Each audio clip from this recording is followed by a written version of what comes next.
Hey everybody, hope you're all having a day. It's Fridays, which means, well, it's been 2 weeks, so we're doing the Super World of Jason. So if I fail this, then it's back to start. But if I fail this today, we're going the Apollo Justice anyway. So might be a short one. So let's just get into it. Let's just see how we go. So we're on 36 with 3 lives.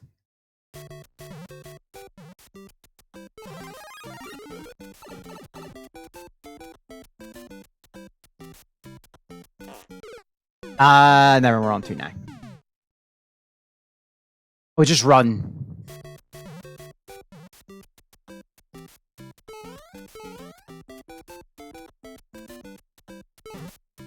Alright.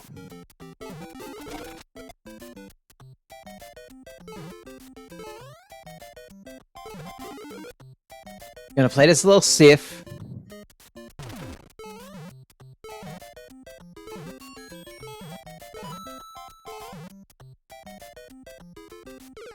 Alright, last try, and then we feel this, we're just going straight to Apollo.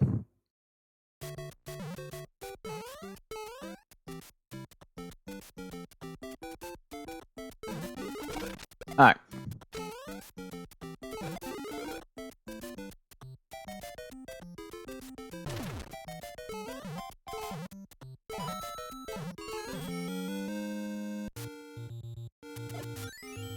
Play this one safe.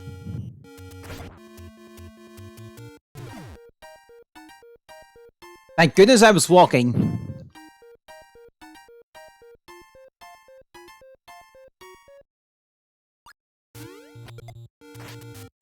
You know.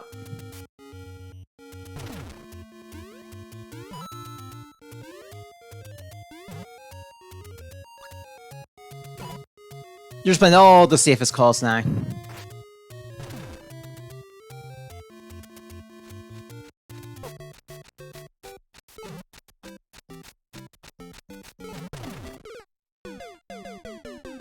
And we're done. Those are going to be short one. Alright. We're going back to Apollo now. Be back in a bit.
Alright, so we're all back now. We're on the finale of Apollo Justice. I mean, yeah, to be fair, that Super World, I was not expecting me to last long. So last time we started the trial proportion, and we have successfully defended Athena and Blackwell. But Apollo wants the trial to continue. But this is the finale. So let's just get into it.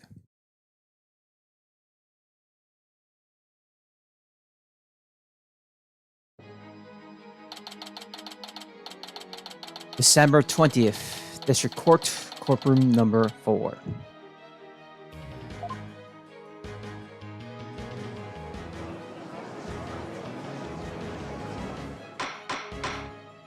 Mr. Justice, please explain yourself. It's very simple. There isn't much to explain. The defendant, Mr. Phoenix X, might not be innocent.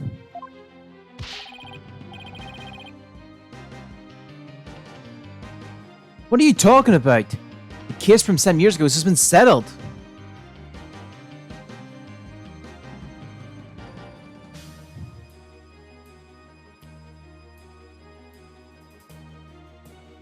Alright. I'm not talking about the past here. I'm talking about the present case.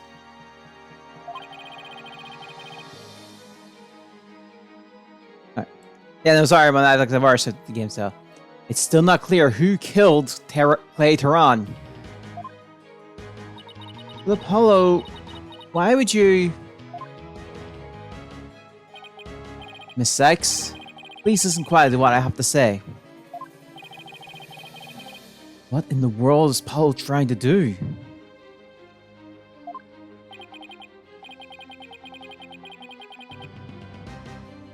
Alright. Your Honor, please allow me a bit of the court's time. But this is the trial for the case from 7 years ago. Miss Blackwell, I'd like to ask a favor of you. Alright. Just as you lost someone close to you, I lost someone close to me too. I'm sure you want to know the real truth of what happened as much as I do. Apollo. Sure. You know I'm all for the truth. Now, let's see you expose the princess's guilt. Judge, I give my permission. Continue with the trial. I will. Is that right with you, Prosecutor Edgeworth? The prosecution has no objections. Let's hear Mr. Justice's testimony, sorry. I'll have the police investigation report brought immediately. Not you too, Edgeworth. I really hope it's because you have something up your sleeve. Very well, your opening statement, please, Prosecutor Edgeworth. As you wish.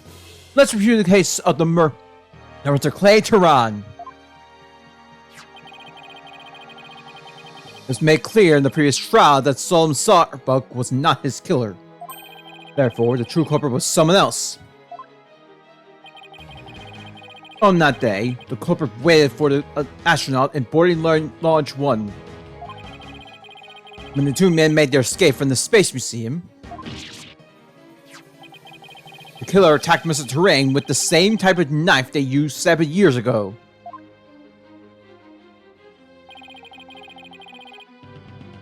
The murderer then escaped into the Space Museum.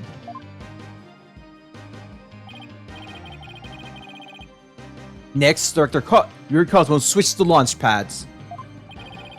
After that, the culprit exited the Space Museum and escaped to be boarding launch 2.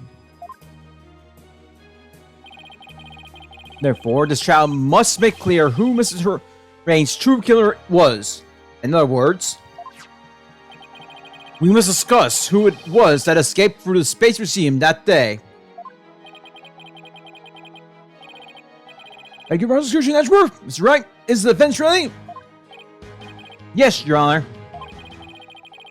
I better rearrange my evidence. Evidence swapped into the court by court.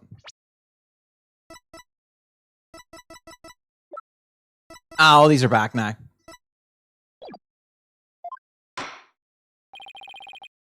Now, Mr. Justice, your testimony, if you please.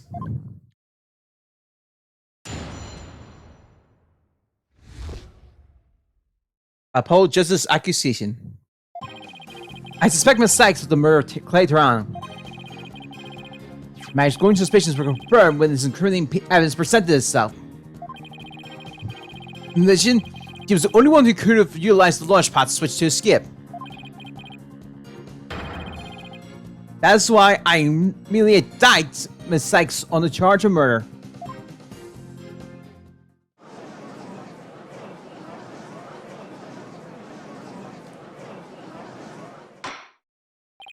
Order! Order on the court!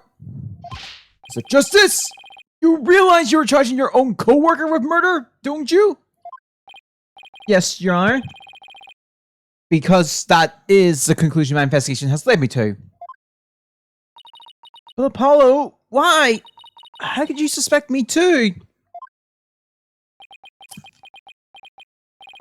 That's right. Your cross-examination, please. How good. Just what did you find out over the past few days to make you think this?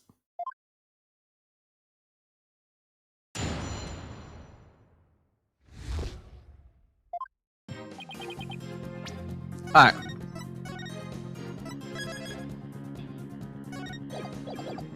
Hold it! What first made you suspicious of Miss Sykes?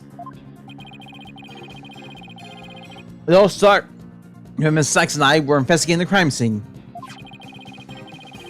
We saw the weapon that killed Mr. Turin. My prisoner reacted. She said she'd never seen the knife before, but my prisoner told me otherwise. And then every time after that, my prisoner would react when she talked about the case. Poor Paul must have been besides himself during that investigation. I didn't know what to do or think. Couldn't even sleep.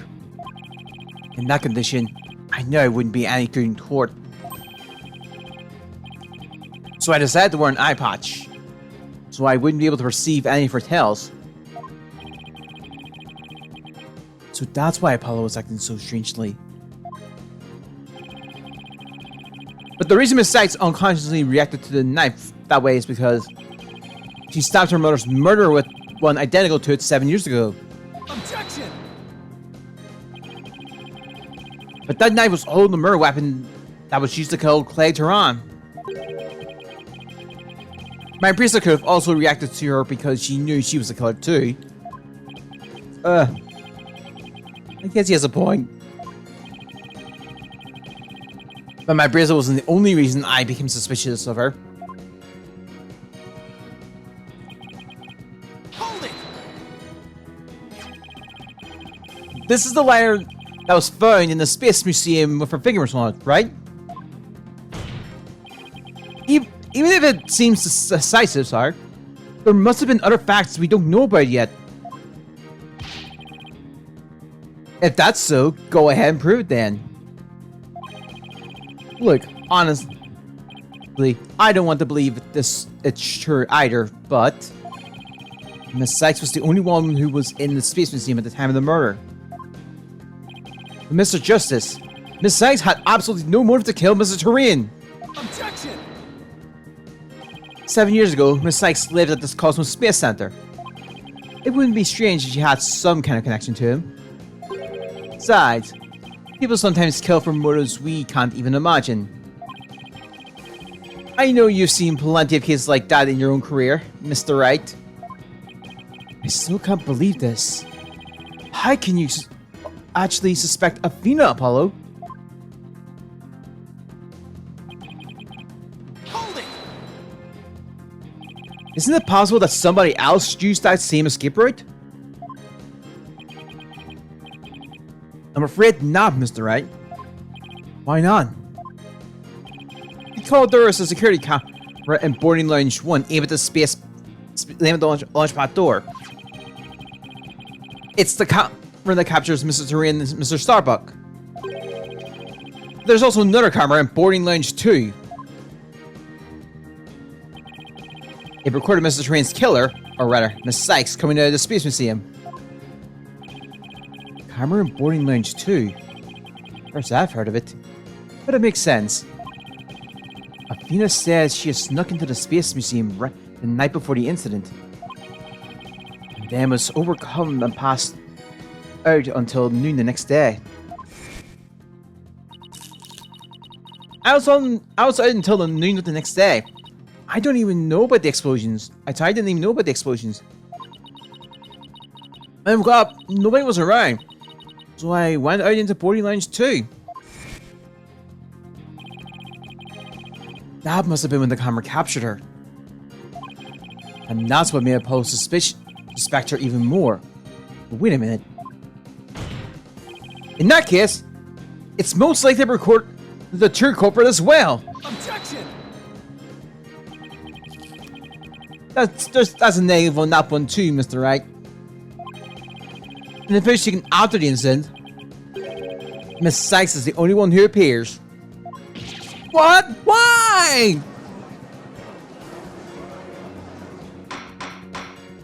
Order! Order in the court! That can't be. But if it is, then it is incredibly incriminating. Wasn't it you who proved in the previous trial that the way the true culprit escaped was via the Space Museum after the paths had been switched? That fact you previously proved. Turned on its ear, leaving your client high and dry. I must say, that is vintage, Phoenix Wright. Hold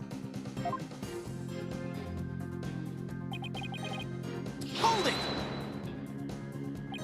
Believing in your client till the end is the basic principle of a good defense.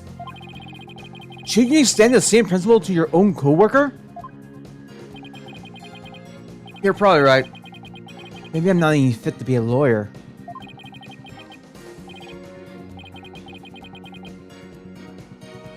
However, I don't care. Sure, this case is special to me.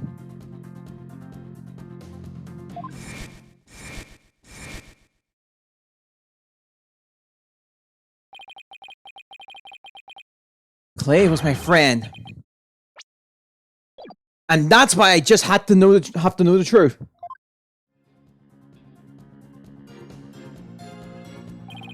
Paul suspected his trusted co-worker of killing his friend.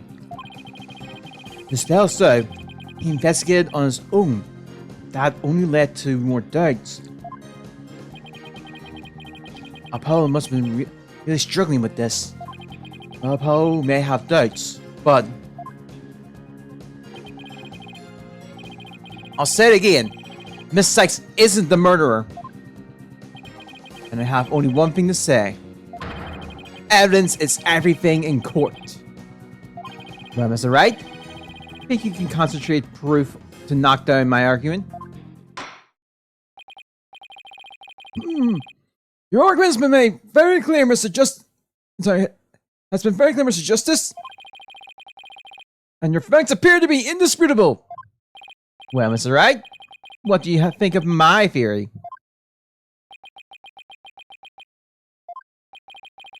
It looks like not even you can deny it.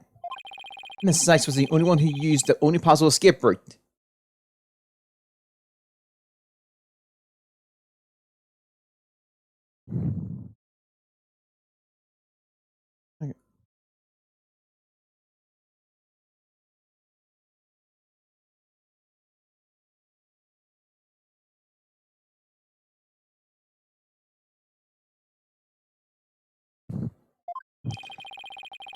Okay.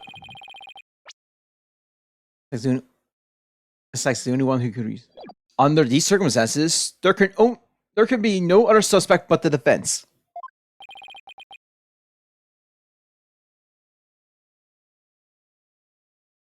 Unless you think there was an alternative escape route? Is that what you think, Mr. Wright? Is that what you think, Mr. Wright? Is that what you think, Phoenix? Was there an alternative escape route?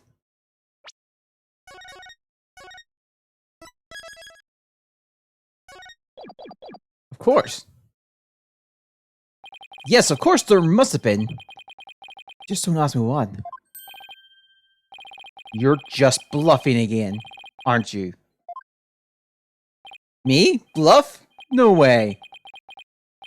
He knows me too well. It's fine, Mr. Wright. Even a bluff would suit me just fine. As long as you can. As long as you can. Sorry. Clear up the dirt inside me! Wait. So is that what this is all about? I want to believe in Athena. I really do. But what is faith without doubt? That's why I need to question her guilt. So that once the truth finally comes out, I can finally fully trust her. So that you can really trust me? It seems your junior partners have just shown us what trials are truly all about. I believe you're right. We prosecutors painstakingly question every detail in pursuit of the defendant, while we lawyers believe in and defend our clients to the end. Both sides going all against each other. That's when we discover the truth. Precisely. And when the battle is over, we will understand the true meaning of trust. That is exactly what trials are about. Wouldn't you agree? Yes, I can't ignore the seeds of doubt that was growing inside me. So I decided I need to face it head on. No matter what the truth is waiting ahead, I won't be afraid.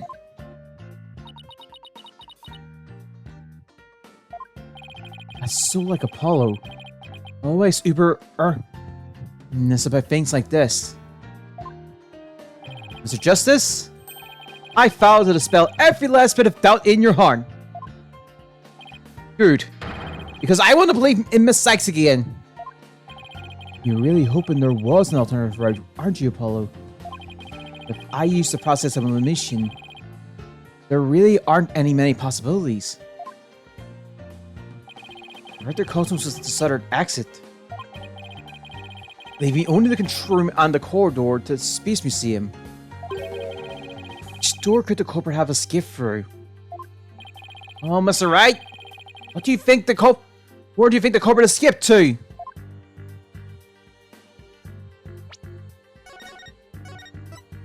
I think we had to pull the mother of all asshole bluffs.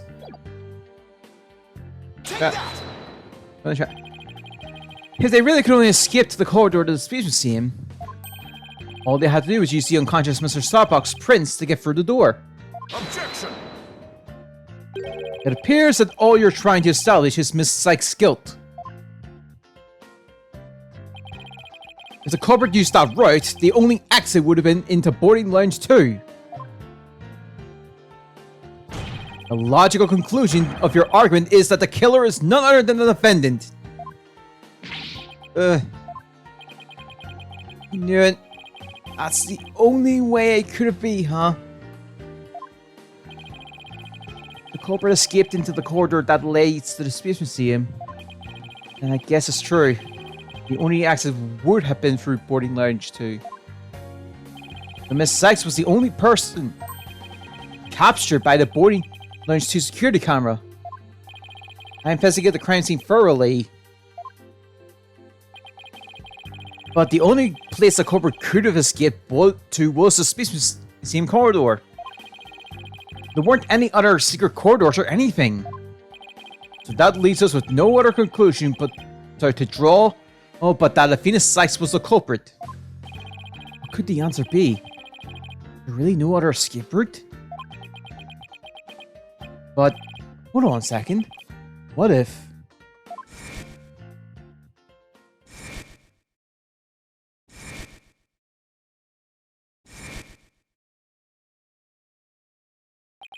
where did those mysterious leaves we saw in the corridor come from? What if there are clues to the culprit's real escape route? I think it is possible that the culprit escaped into the Space Museum, but then came out using a route other than the than in the boarding lounge too. Oh? Launchpad 1 and the Space Museum were switched after the bombing, meaning the Space Museum corridor was moving along the rail at the time, which is exactly when an alternative escape route opened up for our culprit. Are you kidding me? Judging by the intense look in your eyes, I take it you're serious. Very well then, Mr. Wright. Do tell. Where could the culprit have gone from the...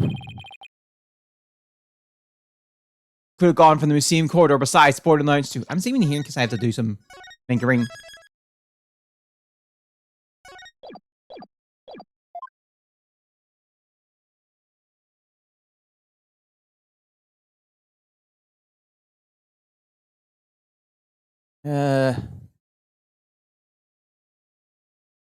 Let's try here. Take that! We found something odd while investigating the museum corridor this afternoon. Namely, a few dead leaves on the floor. Considering where dead leaves come from, they point us exactly where the culprit escaped to. Yes, I remember seeing some leaves myself. Ah! Do you mean... Yep. While the Space Museum was in motion just beyond the corridor safety door, that was an alternative place that the culprit could have escaped. In other words, the culprit's real escape route was the area outside the Space Center. You're freaking insane! Objection! Do you know how impossible that would be? That corridor is level with the first floor. Even if the culprit tried to leap to the outside wall of the Space Center building, they would fall to their death. Objection! Ordinarily, yes. But after the bombing incident, the culprit could make use of a certain item. What item was it exactly, Mr. Ryan? Alright. This is what the culprit used to leap to the outside wall of the main building.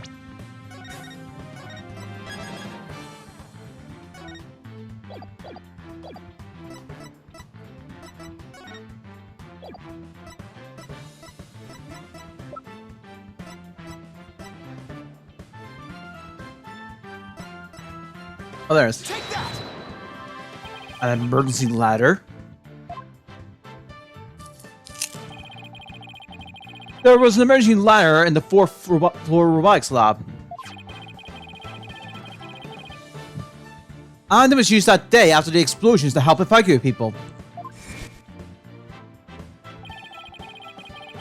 Miss Blackwell herself used that ladder to escape down to ground level.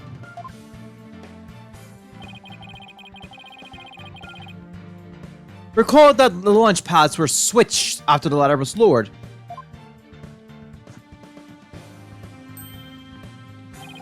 The corridor would pass by the ladder while the pads were being switched. That's when the culprit literally sprang into the action.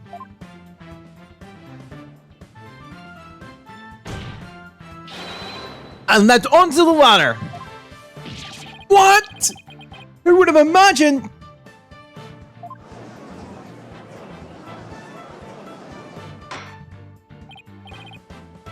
Order in the court!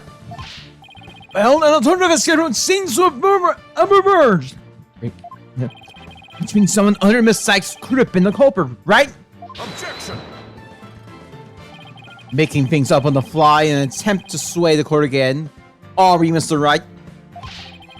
Your theory has so many holes, it puts Swiss cheese to shame. Alright. Then, name one. I have here detailed information about the Space Center. According to this, The distance between the museum corridor and the main building during movement is a full 20 feet. 20 feet? You're pulling my leg, right? In addition, the corridor is free floor from the ground, or roughly 50 feet.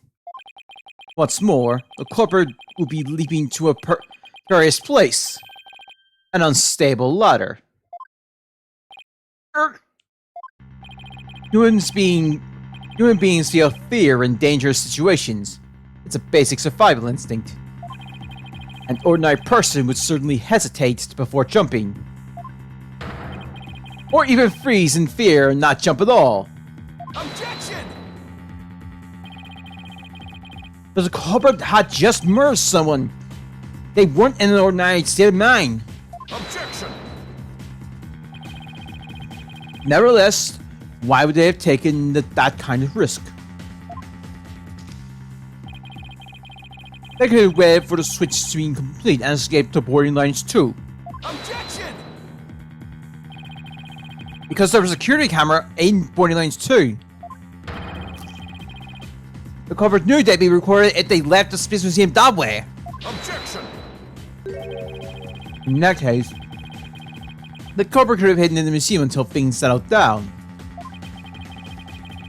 And then blended in with the other people after the museum was open. That's a good point.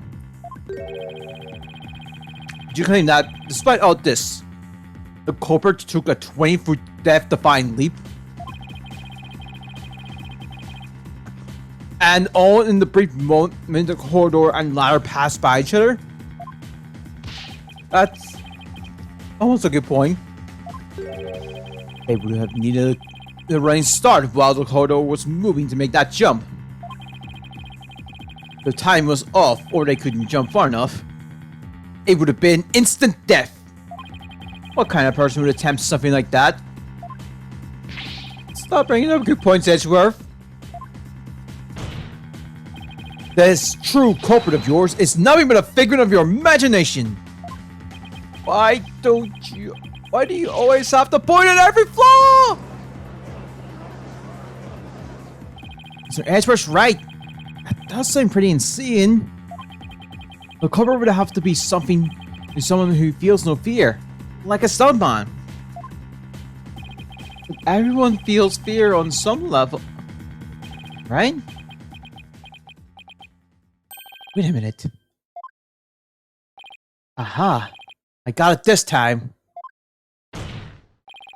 I can prove that there was someone who could have used this alternative escape route. Yeah? No, we do not have. Okay. Guess we don't have details on the Phantom. Oh, can you now?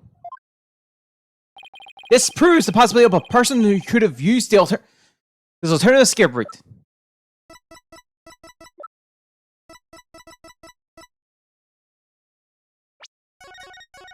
Saving.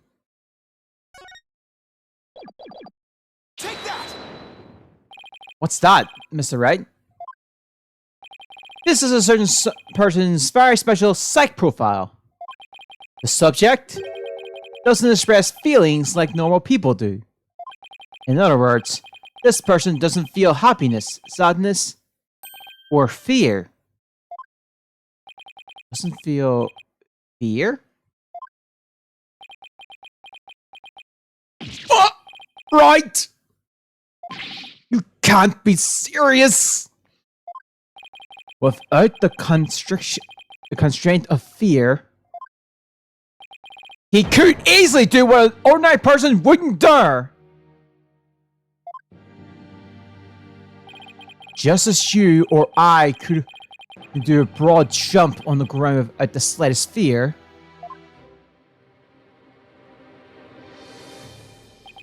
this subject could make a 20-foot leap, 50 feet up in the air. He could choose this extreme way of escaping without hesitation. So you're saying that to a person without fear, the alternative escape route would be quicker and the limited chance that they'd be spotted? That's definitely pretty extreme, Mr. Wright. But was there such a person there at the scene? Yes. The Phantom. That mysterious, shadowy figure who keeps popping up. Oh dear! The Phantom? Again? I knew the Phantom was there behind the scenes of the Space Center bombing, but I wasn't sure if he was connected to the murder of Clay Tehran as well. However, now it's all clear. The Phantom is the only one not only bombed the Space Center, but also killed Mr. Tehran. What?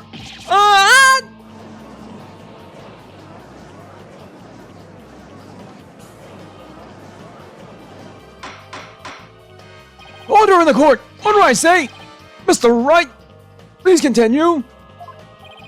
There was just too many similarities between this case and the one from 7 years ago. Why, you may ask? It can only be because both incidents were the work of the same Phantom. So then, this Phantom is the one who killed Clay? But who is he? This Phantom has been haunting in this case, pulling the strings in the background.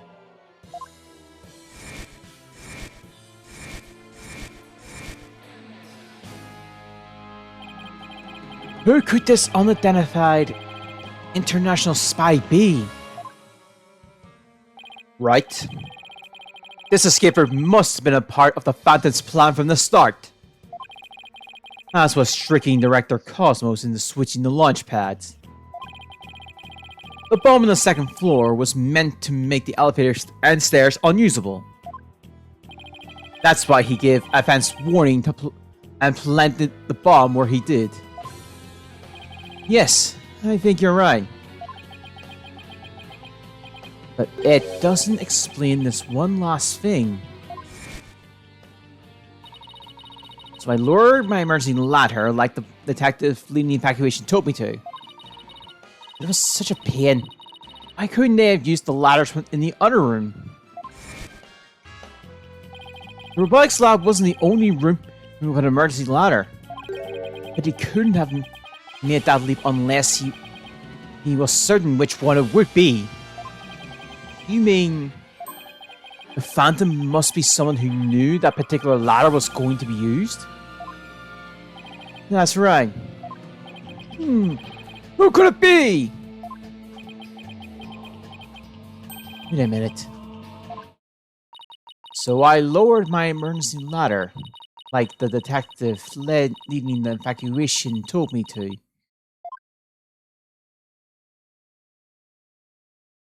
Miss Blackwell lowered the ladder after being told to by the detective leading the... Oh! You gotta be kidding me! Did you figure it out, right? Do you know who the Phantom is? Yes, I do. Who is it? Who killed Clay? Our mysterious spy, known as the Phantom, is none other than Bobby Fulbright.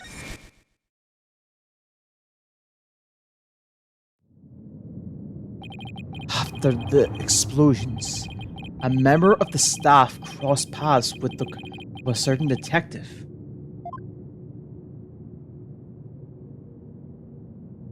I was on duty on the 4th floor. It was quite the madhouse, I tell you. As for the detective who was leading the evacuation from the 4th floor, he had a very specific objective in mind. I lowered my emergency ladder like the detective leading the evacuation told me to.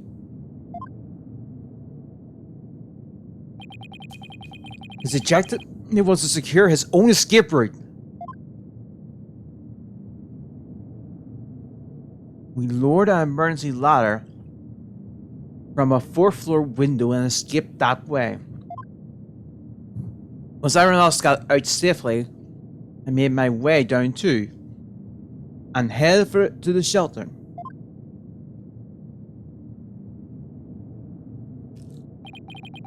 This is a detective you all know. He's even the lead detective on the current case. He appears to be a very emotional man, but his psych profile says he is without emotions. Take that!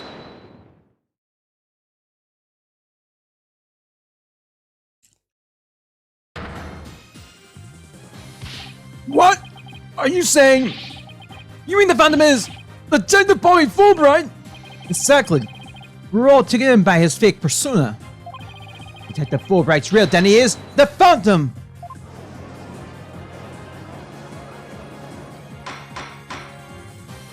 Order! Order in the court! Mr. Wright! How could this be? That's easy, Your Honor. Detective Fulbright was leading the fourth floor evacuation effort. Our first clue is that he made no attempt to have any other ladder put to use. The ladder in the robotics lab is the only one he ordered to be lowered. The second is that he directed everybody to the basement shelter via this ladder. Barely. It was all part of his plan to create an escape route. After Detective Fulbright saw to it that the ladder was lower from the robotics lab,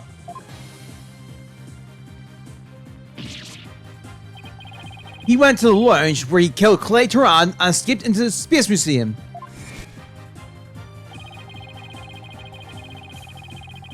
The museum started moving slowly, so he waited for the right time, got a running start.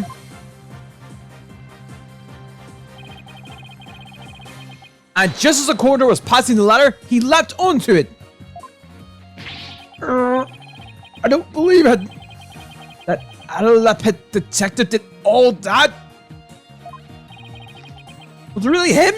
I mean, all this time I thought... Sorry, we didn't catch your name. My name?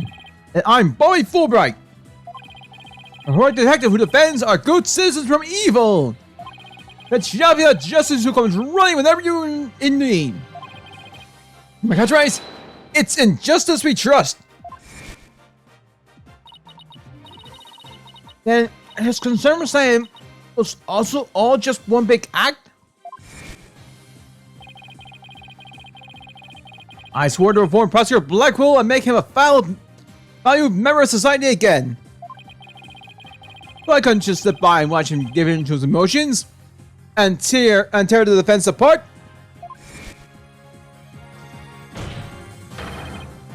That monster killed Clay. He had me completely fooled.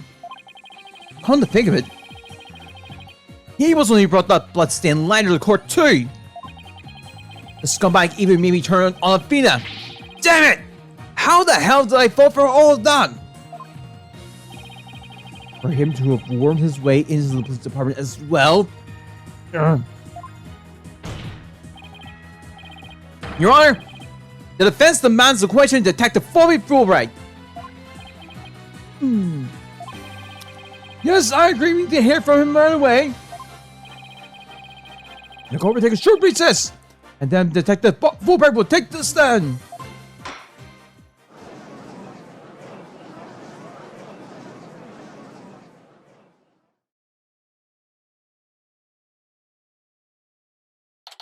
December 20th, 5:14 p.m. There's a court defendant lobby number 5. Thank you so much, Mr. Wright. If it wasn't for everything you did, I... Don't beg me in. We still have an uphill battle to fight. You got it, boss.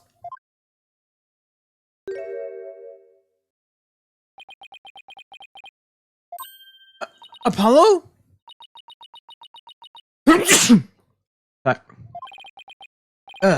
Well, this is awkward. Athena, can you do me a favor? Huh? What is it? Would you punch me, please? What? Why should I do that? Because I should have believed in you. I let the seeds of doubt get it inside me, get the best of me. I'm really sorry that I didn't trust. Ow!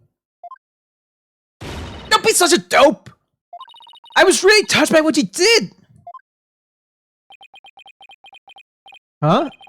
Now what are you talking about? I want to believe in Athena. I really do. What is faith without doubt?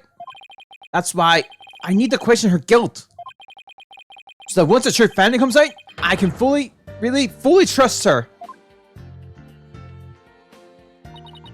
Take the time and effort to genuinely think about who I am and what I'm made of. After all that, how can I punch a true fan like you, Apollo? Didn't have any trouble slapping him a second ago. Thanks, Athena. And thanks for waking me up to reality again. Guess now who to call if I ever get sleepy in court. It looks like you have some promising young people working under you. Edgeworth. Yeah, I think they're pretty great myself. They're not afraid to keep me in line. Anyway, I have some very good news. Our Blackwell has surrendered and the hostages have been set free. Tracy and all the others? Oh, thank goodness. Miss Blackwell said she had something she really needed to do. So I granted her special permission to do what she must. I wonder what it is. Miss Blackwell! I didn't come to apologize, if that's what you're thinking. My actions are what allowed the truth of what happened 7 years ago to come to light. But I did come because I have something to say to you all. Miss Aura... She better not be here to complain about something. Miss Blackwell, I want to apologize to you. The fact that you couldn't trust the court system is our fault.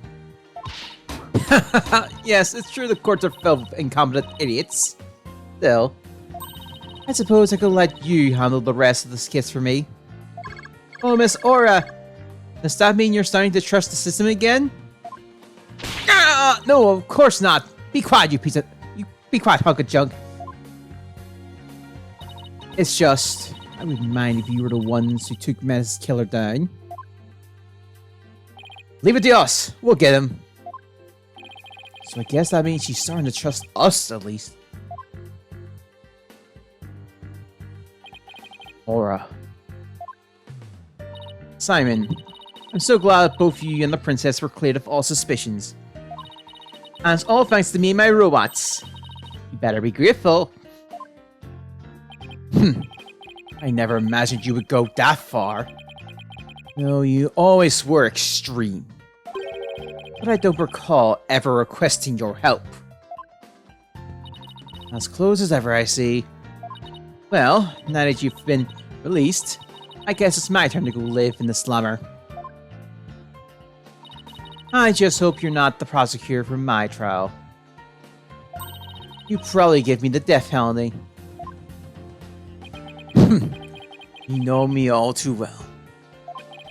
Guess love can take on a variety of expressions, including stunts in their case.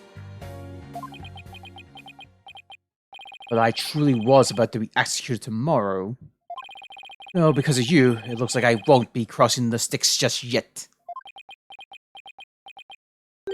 You have my heartfelt thanks, Aura. I'm sorry I caused you so much anguish. Simon.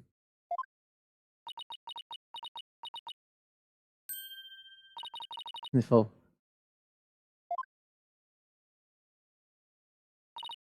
I'm so glad. Simon, so very glad to hear you say that. Aura.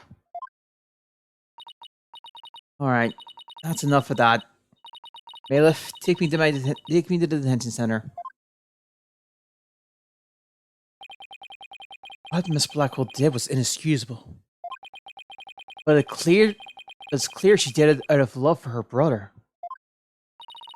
I can still wrap my mind around Detective Fulbright being the Phantom. I can't believe he killed Clay.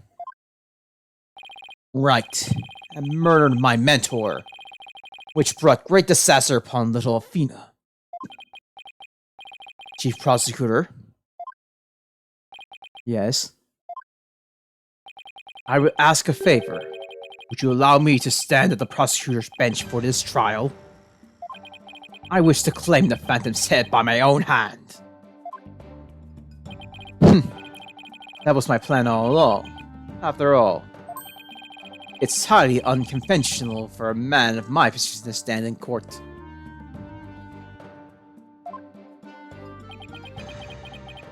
Sir, the formal paperwork has yet to be filed. Sorry. But you are hereby conditionally released. Please take the prosecutor's bench in your official capacity and uncover the truth by your own hand. I'm much obliged. The day to part with these has come at last. Chief Prosecutor, would you...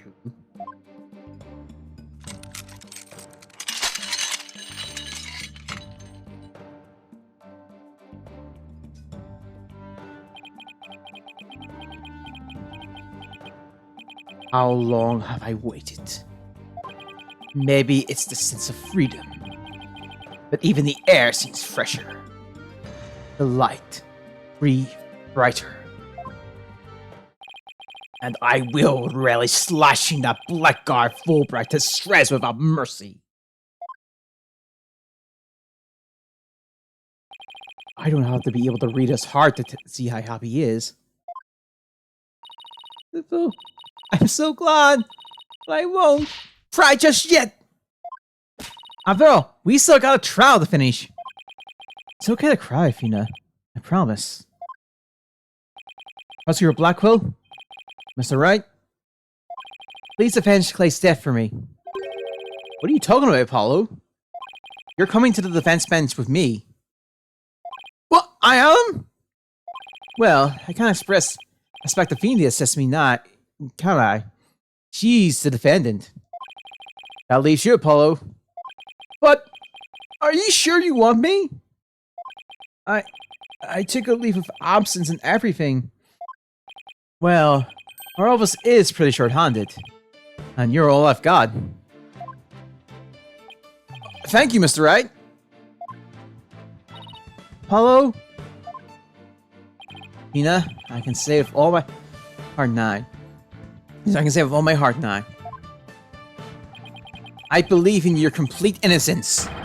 And now we're going to prove it to the world. Thank you, Apollo. I know you can do it. So, you won't be needing that eye patch anymore, right? Right, because I'm fine now.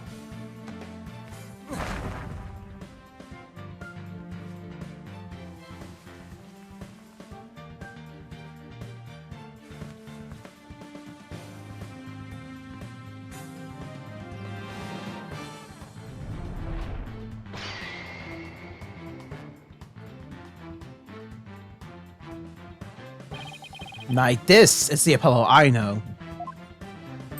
Welcome back, Apollo! It's almost time for the trial to restart. Though it looks like you have things well in hand. Yep. I should head back to the prosecutor's office.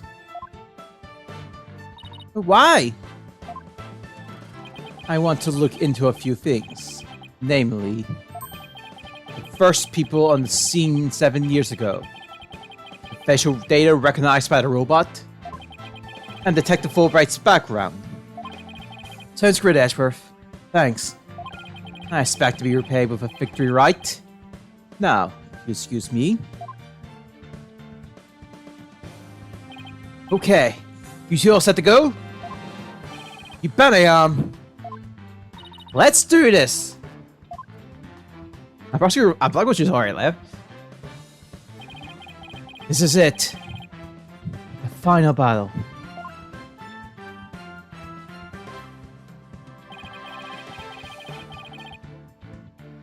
Murder of Apollo's friend. Corporate bombing incident.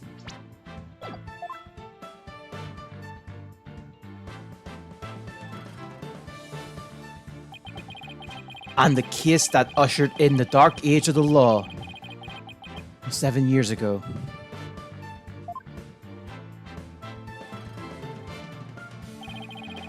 Destiny has called us to bring the one responsible for it all to justice today.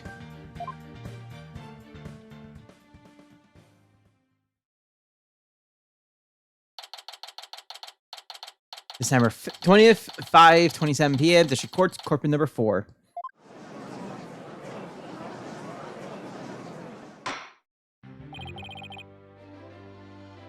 Let us now reconvene.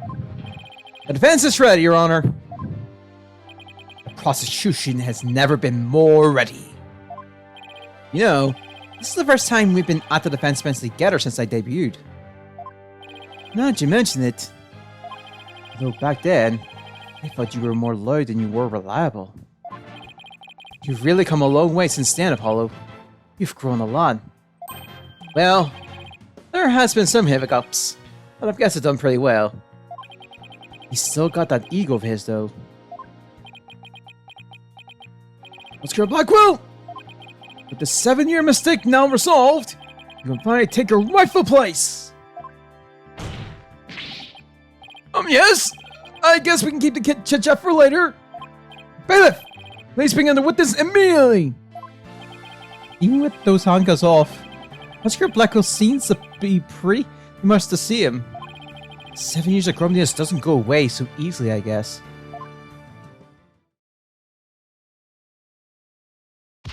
Ha Bobby Fulbright here! I hear I was needed on the stand, so here I am! Detective Fulbright! You know why you have been called to give testimony? Yep! Because there was only one reason why I've been called. That is because it is time for justice! In justice we trust! Objection! You can't fool us with that act anymore. Your justice is nothing but lies. What? Are you questioning the integrity of my sense of justice? I mean, sure, sometimes I make mistakes, but hey. He's acting exactly the same as always. Tell me about it. He must be feeling awfully confident. Albright, you wish to dispel our suspicions, then let's get to the testimony. Alright, fine. You want me to prove my righteousness? I can certainly do that.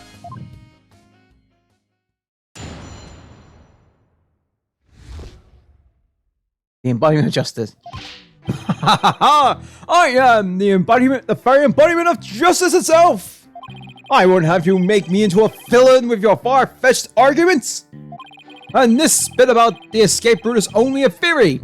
You don't have any proof! What we do have is proof that a Venus likes the culprit! This lighter has her prints on it!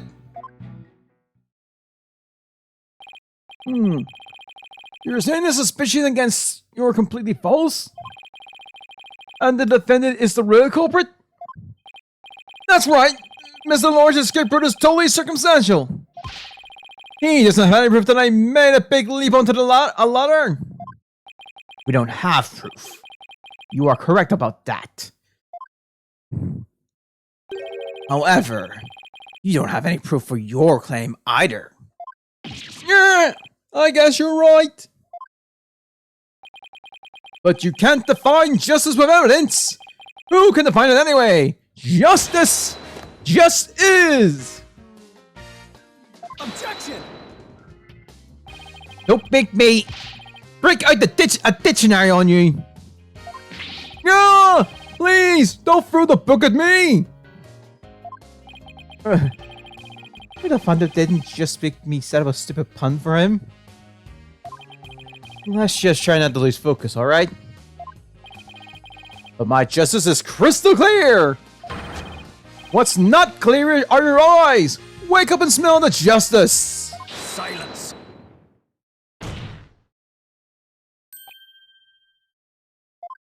Enough of your rubbish, Fulbright. If you have even an ounce of justice, then you will answer the court's questions and prove it! Prosecutor Blackwell? Prosecutor Blackwell looks torn. Well, Fulbright was his partner after all. Prosecutor Blackwell is right. The truth will be revealed in the cross-examination. The suspicions against Detective Fulbright are, at this point, only suspicions. As this is my duty, I will judge the claims against the detective as impartially as I can. Does anyone have any objections? That's fine, Your Honor. I think I forgot my judge voice. Ha ha ha! Now, ask away and don't hold back!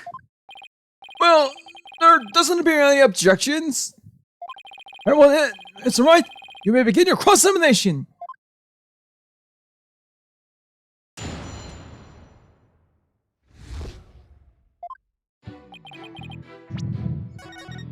Here we go. The final battle. Hold it! The embodiment of justice? Those are just empty words.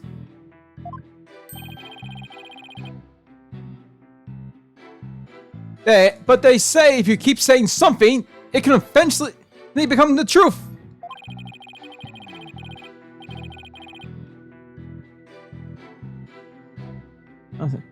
Isn't that how people make their dreams come true? By wishing over and over? Alright, alright. Let's just move on. Hold it! My arguments are hardly far-fetched. There's careful reasoning behind my theory. Well, apparently there's reasoning behind even a tofu burger.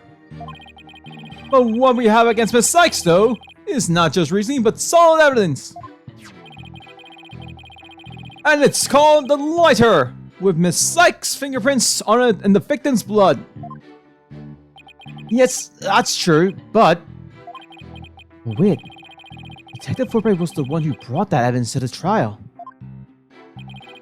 You harbor any suspicions, I suggest you ask Fulbright, right, Dono?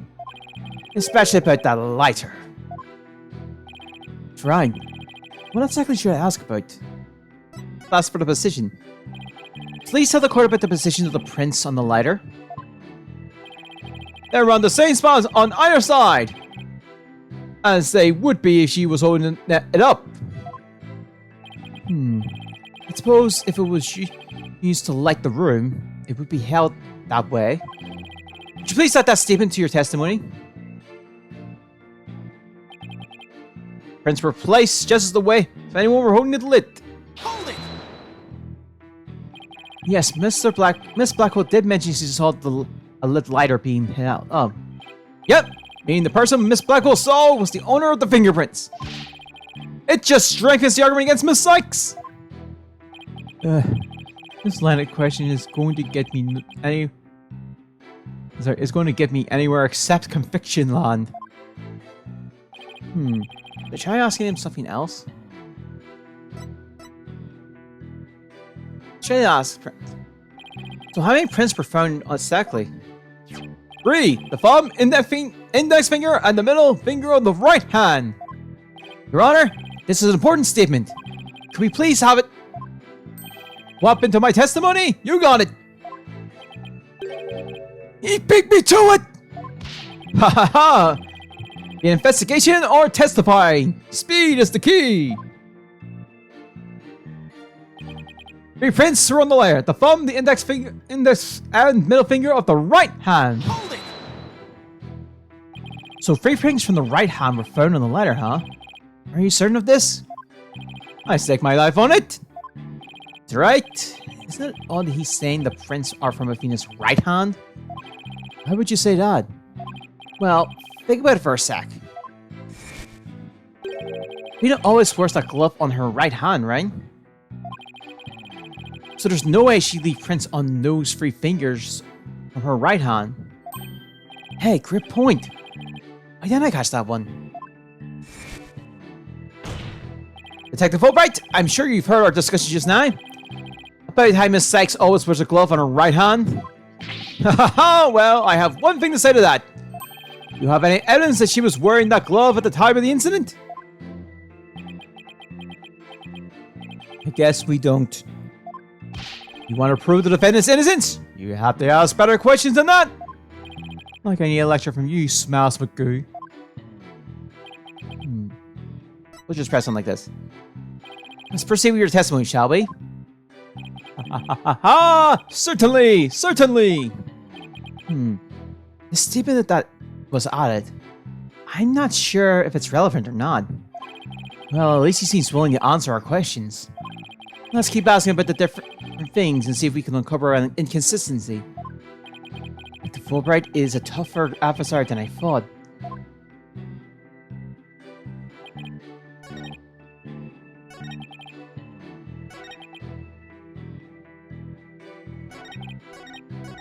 Well, slight drawback in that.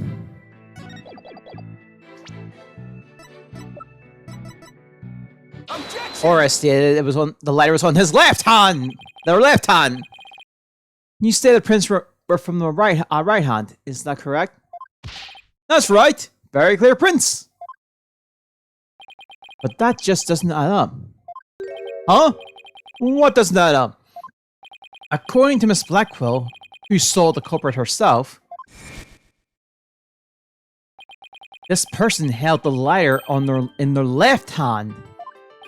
Oh? So here's the dilemma before us. Why are there prints on the lighter from a right hand instead of a left? You're right. It doesn't make sense, does it? Your Honor, the lighter can hardly be called incriminating evidence.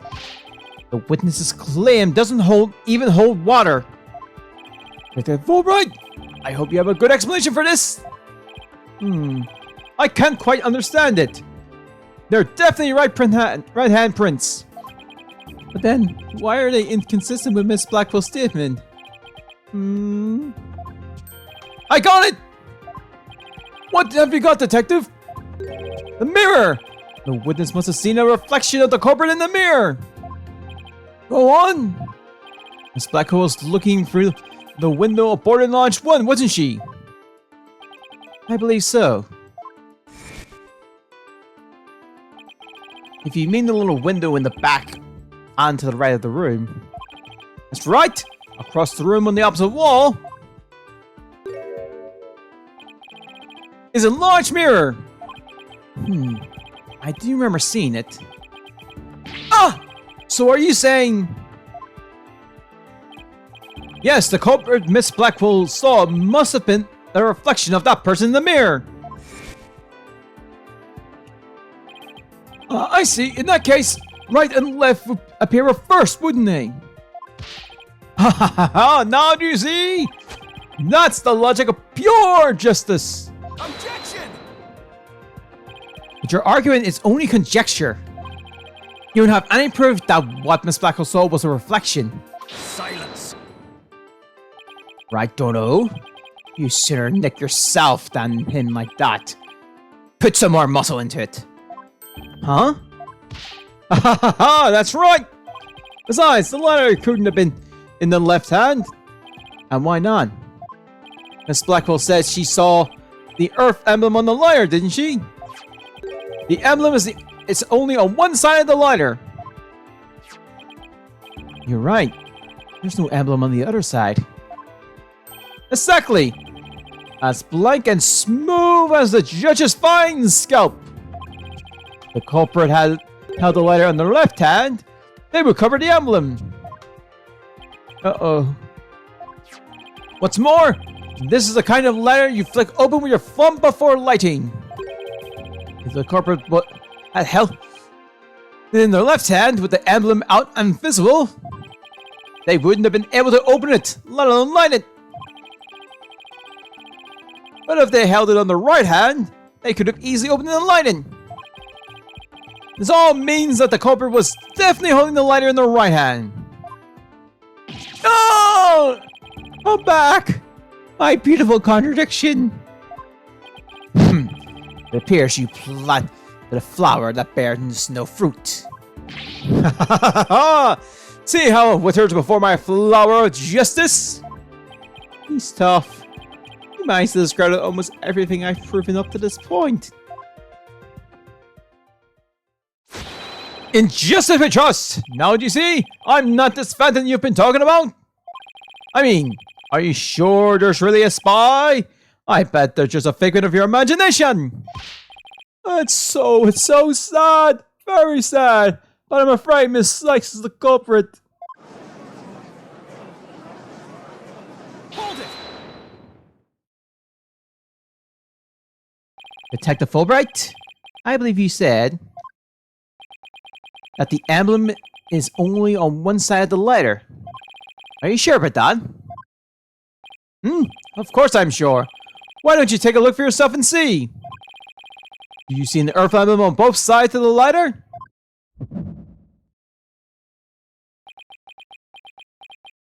I knew it. You're lying, detective. Pardon me? You mean... Yes, my bracelet reacted to a statement about the emblem. He's definitely hiding something big. And I think if we use my talent, we might be able to figure it out. Justice Dono? Are you to use that cheat of yours again? It's not cheating, Prosecutor Blackwell. Very well. Whether I like it or not, I suppose we should use whatever works right now. Go on, then. We have Prosecutor Blackwell's reluctant blessing. Apparently. Okay, Apollo, you're up. Here goes, then. Detective Fulbright? Could you repeat that last statement one more time?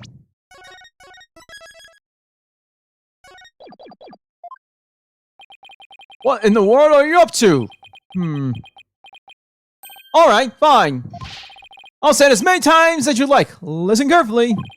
The Earth emblem is only on the side that you can see that. The Earth emblem is only on the side that you can see when held in the right hand.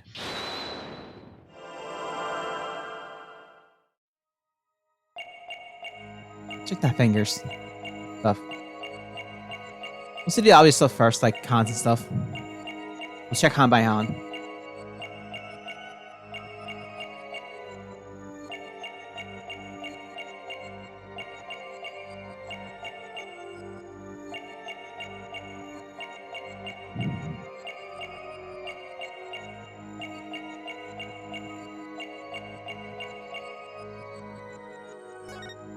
Check this hand, so let's check the other hand.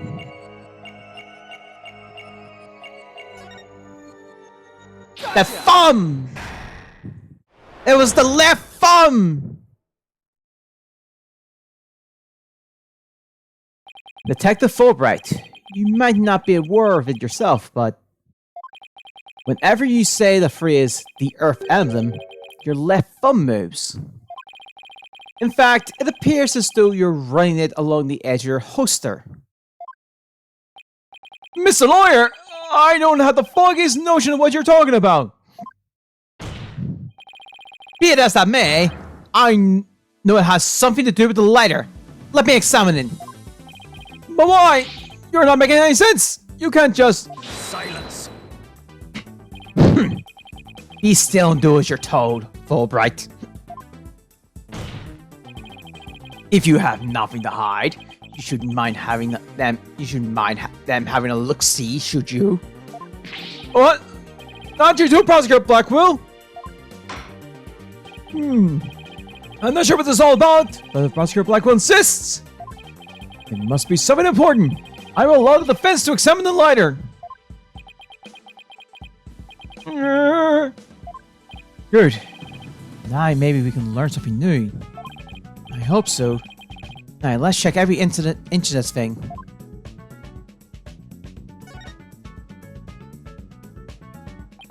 So this is the Earth emblem Detective Fulbright was talking about.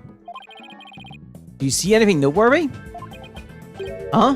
Hey, look at this. The emblem's actually kind of a button.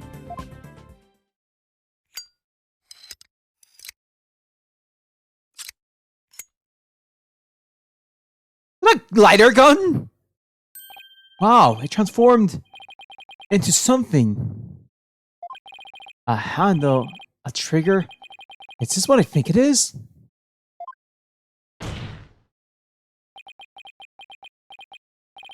There is no question, it seems. What you have there is a gun. A what? The lighter gun. A gun? So, that's it? Your Honor, please recall this morning's trial when Director Coles was on the stand. The bullet that hit the oxygen tank was extremely small, maybe a 10 caliber. This little compact gun probably takes bullets from that caliber. It looks like this is the gun that was fired at the scene. I'm flabbergasted! A lighter was a gun? What Detective Fulbright would touch his poster? That's right. Whenever he mentioned the Earth emblem, he must have had subconsciously thought about the secret behind the lighter. In other words, he knew it was a gun from the very beginning. A lighter that transforms into a gun seems like a spy gadget to me. It's not the kind of thing like any ordinary person can get their hands on. In fact, I say it's strictly in the domain of elite spies. Detective Fulbright, you will explain yourself.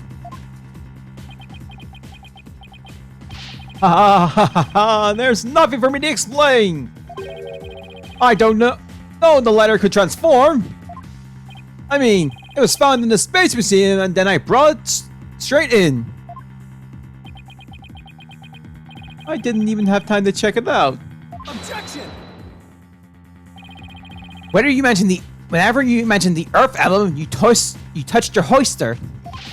You subconsciously did that because you knew it was a gun. Accuse me all you want, but where's your proof? You have any evidence that I knew the lighter was a gun? Not exactly. And whose prints are on it? Miss Sykes' prints. It proves that she's the culprit who fired the gun at the scene. It would appear that the detective is right.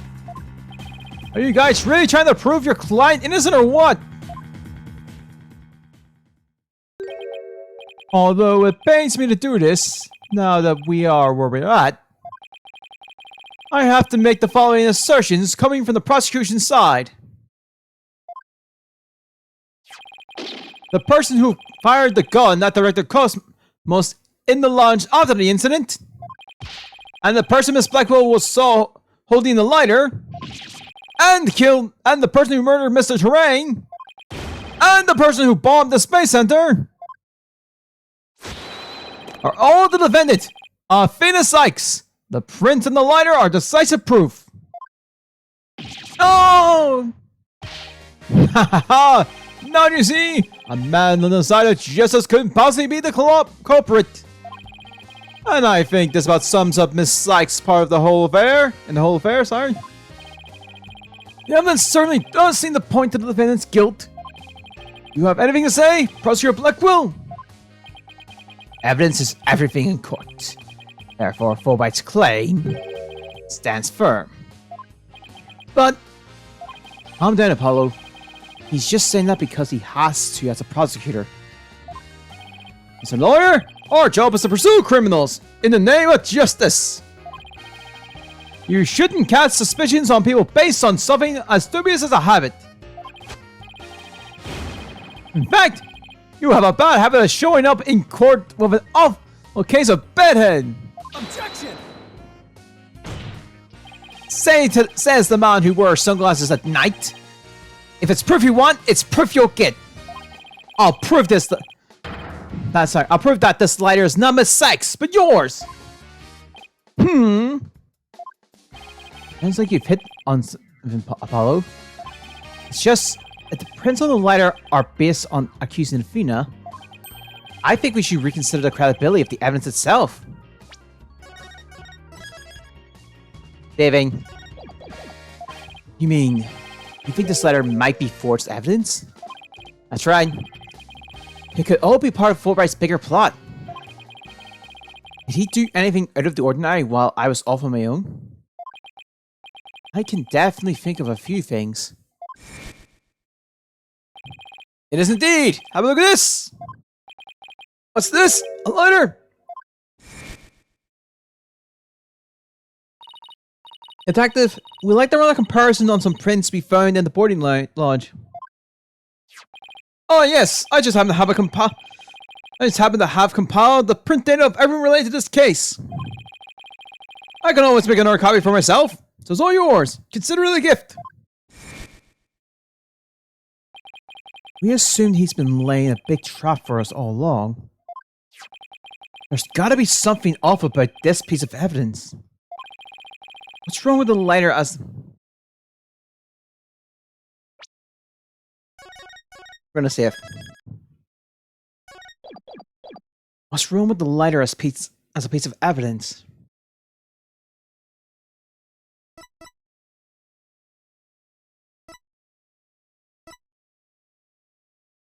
I say hi. No, I guess I don't see anything strange about how the prints were left in the lighter. Nothing unusual about the angle of the prints or how they're patchy in places, but... Maybe some...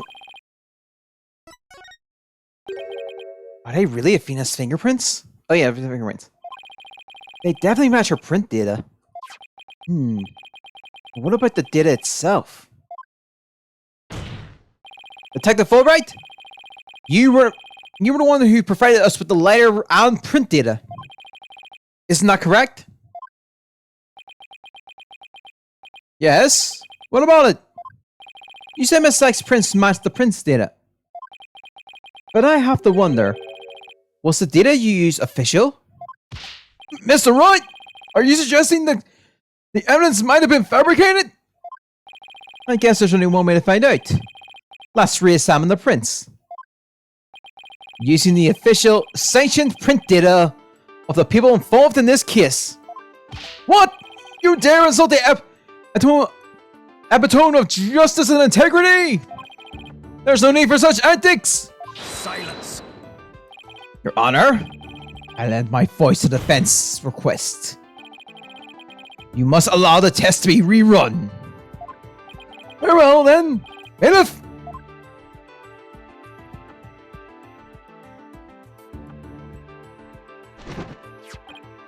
It appears that the official data is here. And the results? It's just the defense claims. This proves that the prints on the lighter do not belong to the defendant. Yes. The fingerprints actually belong to the victim. It's a Clay Turan. That area has been updated. It has Clay Turan's fingerprints and blood on. Those were Clay's fingerprints on the lighter. Ah, I see. Come to think of it. Was it you, Fulbright, who collected the victim's prints? I personally removed his glove during the investigation. We had to get his fingerprints to confirm his identity after all. When you took the deceased's fingerprints, you could have easily planted his prints on the lighter with his blood. After which you wiped the blood off his hands. By your own admission, you were also the one who compiled the phony print data. All to put the blame on Miss Sykes.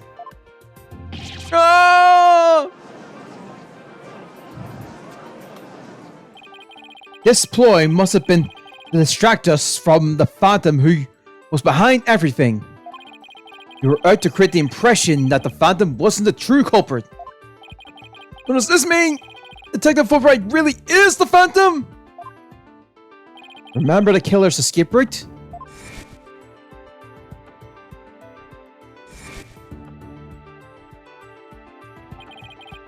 No ordinary person would have been fearless enough to attempt it. Nobody but the Phantom, the man with no emotion, could have done it. Detective Fulbright, you were the one who could have used that escape route.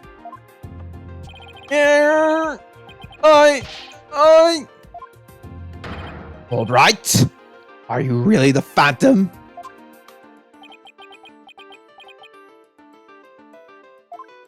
Answer me.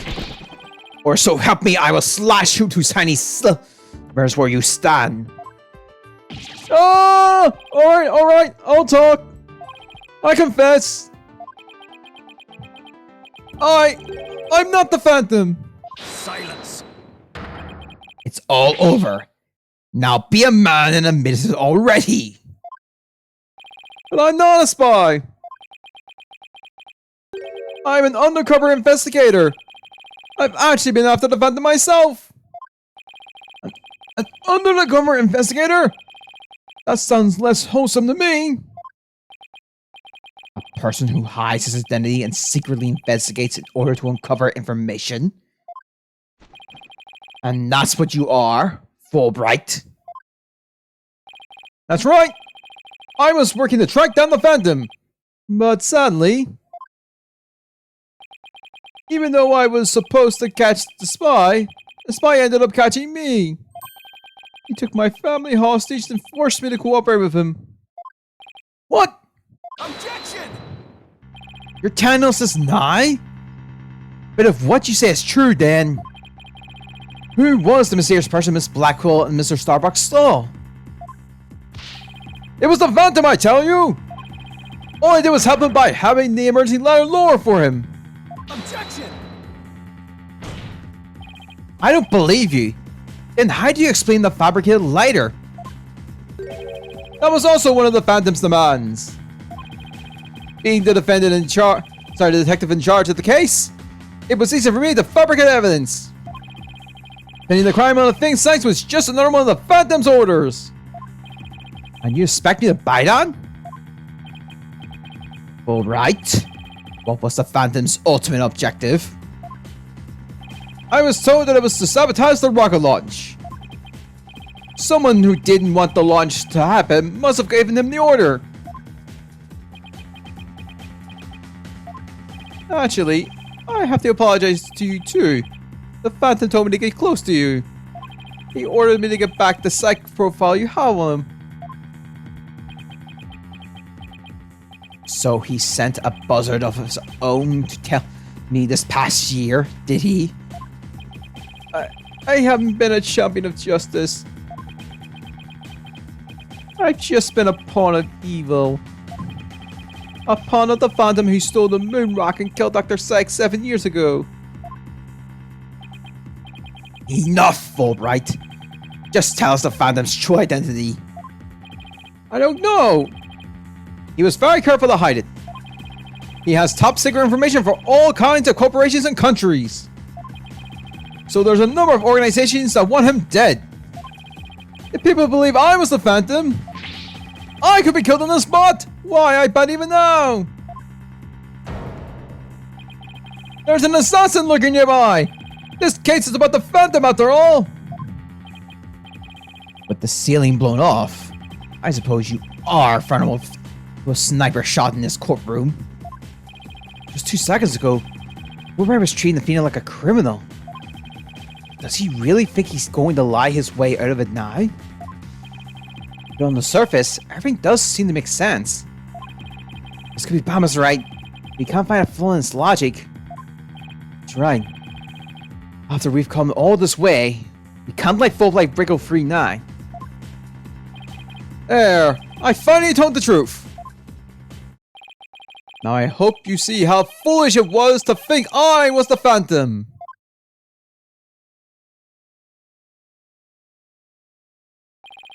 You're an intelligent man.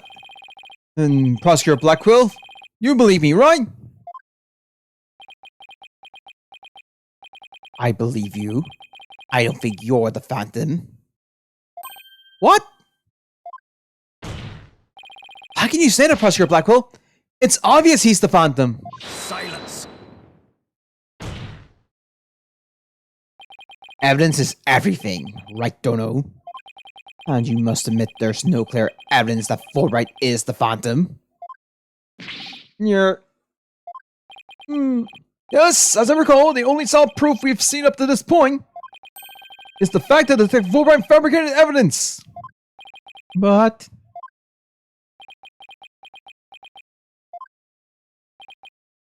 I've known Fulbright here for a year now. And all this time, he's been quite intent on rehabilitating me. I don't believe his efforts were a lie. Oscar Blackpool! This fool truly thought he could reform a death row inmate like me. He went out of his way in his efforts for me. He actually became a nuisance, really. Prosecutor Blackwell! You believe me! Please tell me Prosecutor Blackwell hasn't really been taken in by this fake phony. However, even if it was against your will, you still acted as the Phantom's accomplice. You will have to pay the price for that. Throw yourself at my mercy, and don't you ever betray me again. Have you got that? Yes, thank you. Oh, thank you! Such a bond of trust is a rare and beautiful thing. In any case, it looks like everything has been resolved. I can now head down a not guilty verdict with confidence. Ha ha ha! Very good! I'm very glad to hear it. It's all over. Everything has been cleared up. And Miss Sykes will go free as well. Mr. Wright, we can't let the trial end here. Dude, the Phantom, the man who could play, will get away. I know, but... what do I do? I don't have any proof that Detective Fulbright is the Phantom. Is this it? Is he going to get away? Hey, just like that? Now, if you excuse me, my next investigation awaits! And with that, I'm off!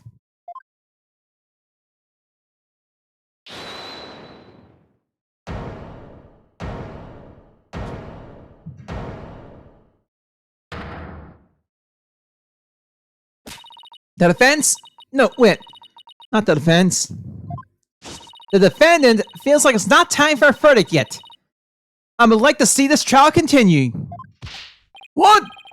But I was just about to declare you innocent of all charges. It just doesn't feel right to be standing here. Hey, Apollo! Think you can scooch over?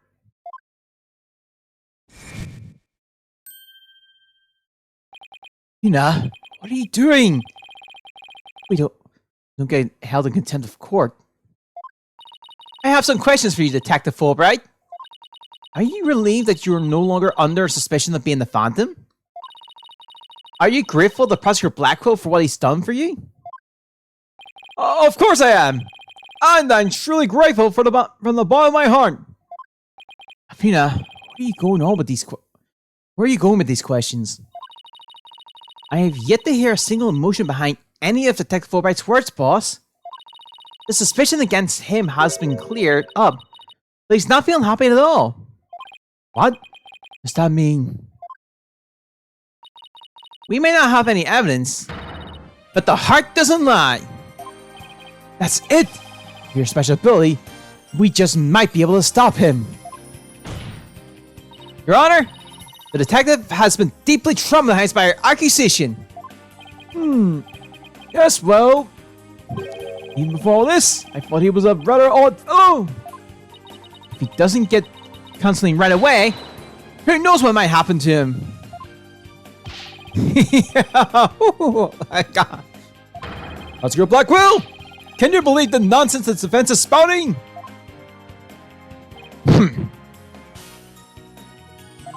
Alright. I think you better have that counseling. On you too! You've been making batty remarks ever since you were accused of being the Phantom. Such as, you're an undercover investigator, and your family has been taken hostage. I fear you might have finally lost it. But I thought you believed me! Silence. Oh, how will you amuse me so? What's going on here? That was an excellent bit of psychological manipulation just now, Simon. I knew you would catch on, Athena. Huh? Mind filling me in here? Guess we left you in the dust, huh, Mr. Wright? Simon was only pretending to believe Detective Fulbright. Because he knew I knew if there was a lack of emotions, like joy or relief, in his response. So give me a chance to take a listen. And listen I did to the voice of Detective Fulbright's heart. What? You two were working together just now? Come on, Athena. Show us what's inside Fulbright's heart. You got it. Time to check the instant replay. Right, mon ami? Let's do this.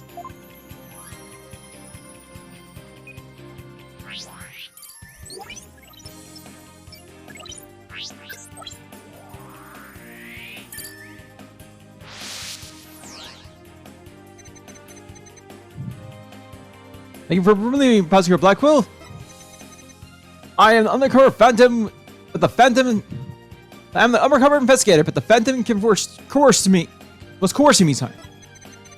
He stole the moon rocket and killed Dr. Sight 7 years ago. But bad person cooperating with such a man. They took my family hostage. What else do I do? You know of all his over-the-top expressions and gestures. He's featuring no emotions at all. Just like I thought. All right in the line with the Phantom psych profile. Detective Fulbright, this lack of emotion proves you're the Phantom.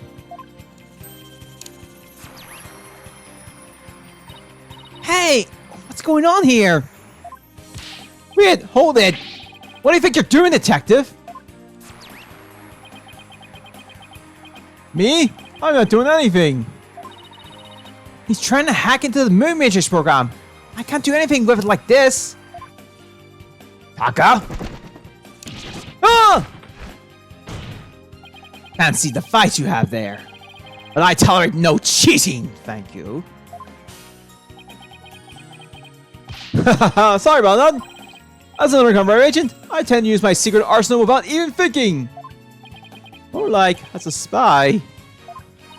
Thanks, Prosecutor Blackwell. There. Now you can't hack me anymore. I dare you to try to hack your lack of emotions from us. Lack of emotions? What are you talking about? Of course I have feelings. Oh, as a matter of fact, you wounded me very deeply with that accusation. What's going on? All of a sudden, I'm getting overwhelmingly happy reading. Huh? He's literally crying a river over there. Oops, my mistake. How about this? Yikes, now he's angry all of a sudden. What's he trying to pull? Like as not. The pair of friend is not completely without emotion. Just like it says in Dr. Sykes' profile of the Phantom. The subject has a unique psychological makeup with almost no emotional fluctuation. Oh, I get it. He has some emotions, right? Precisely. Just leaves me to wonder why you can't sense any emotion from him at all. I believe it's most likely because he is controlling his emotions. Very good, Prosecutor Blackwell. You are correct. It's the result of my daily training. A very important skill for us undercover investigators, you know? Or like, for us spies. Seriously.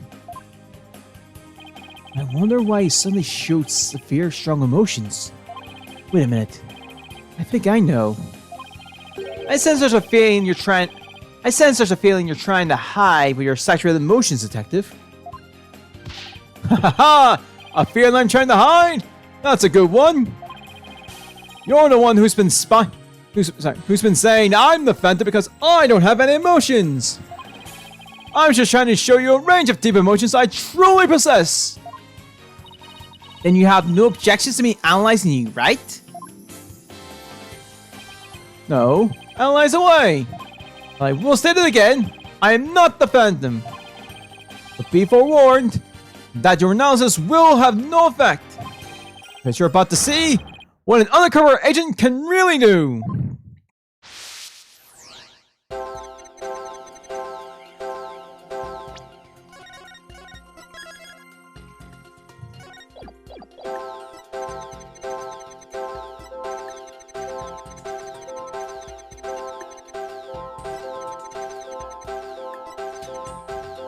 Alright.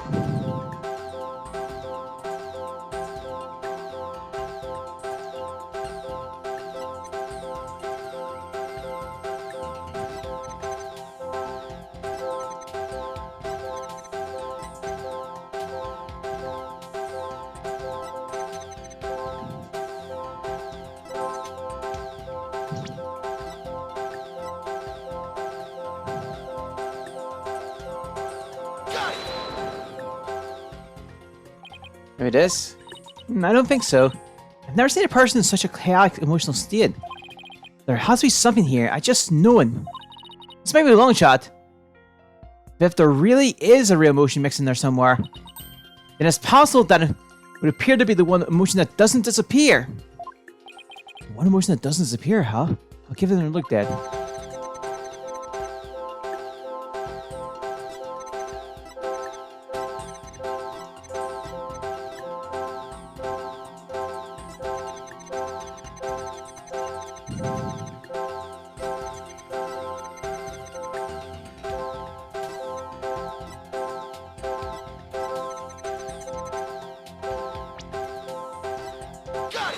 Found it!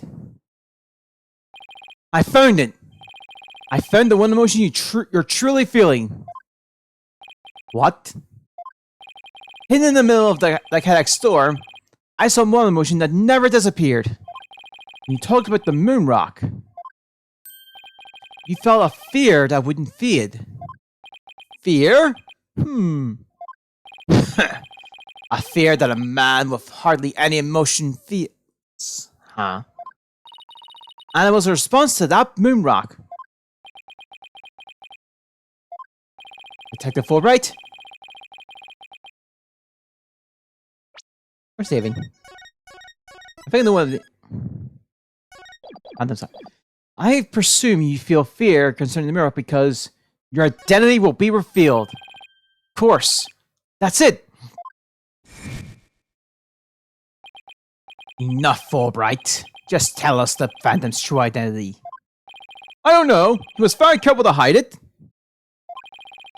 He has top secret information for all kinds of corporations and companies and countries. Sorry.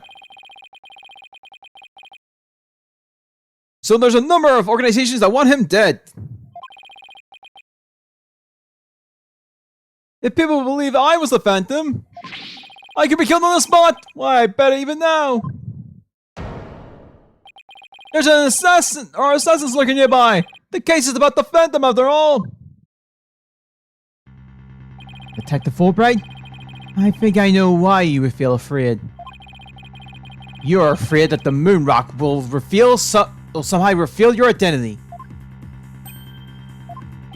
If his identity were revealed, he would be killed immediately. That's certainly enough to make even the Phantom feel afraid. Me? Afraid? I don't know what you're talking about. So, there really is something about the moon rock that would reveal his identity. Apparently so. Wait a minute. Maybe the Phantom didn't so much steal the moon rock, but more like he had to take it with him. Because there was something on it that would reveal his identity.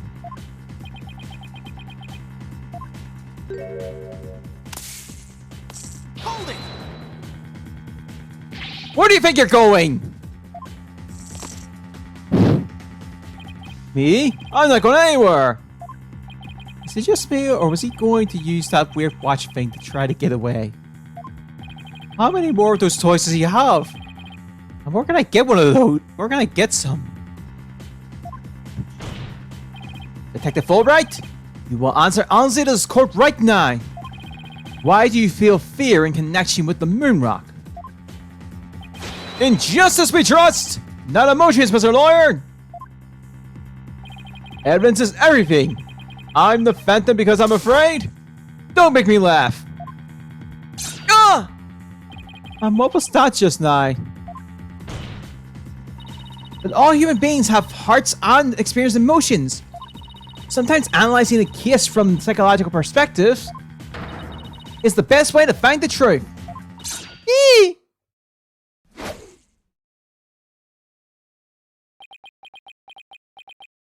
It's all just a waste of time.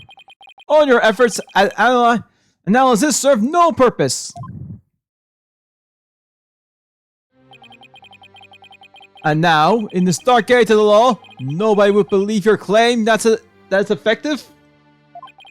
In the era where evidence is fabricated, do you truly expect feelings to be accepted as proof? And where exactly is your proof that I fear the moon rock anyway? Well, I admit, I don't have any conventional proof. But I still say that examining a person's heart has its merits. Oh, really? Then why don't you listen carefully with those special ears of yours? Listen to the voices of the hearts of the people in the gallery!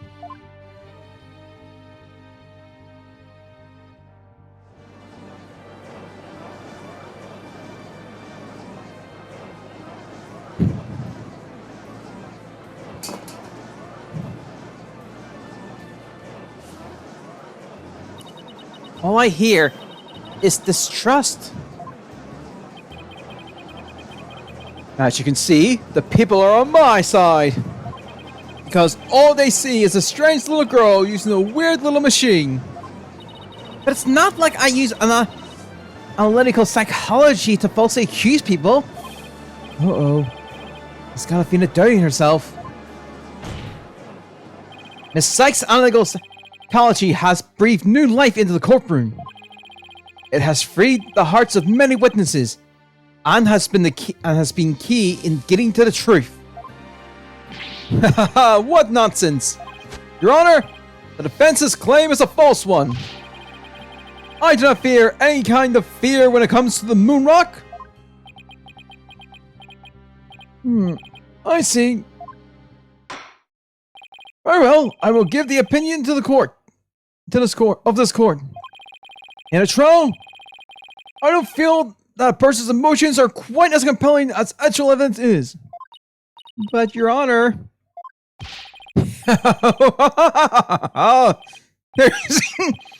Nobody believes you and your trumped-up charges. However, I do believe Miss Sykes' analysis this can contribute to making the truth clear. I have seen her do this firsthand several times already. Surely you jest? So does this mean you will accept my findings in this trial, Your Honor? Yes, I believe your claims, Miss Sykes.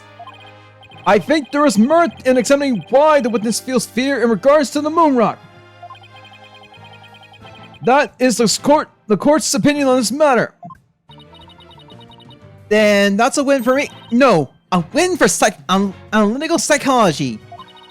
Now, Mr. Phantom, you will tell this court the reason you feel fear. Please know for your fears. Analytical psychology? My fears? Fine! I'll show you precisely why those abstract things can't be considered evidence.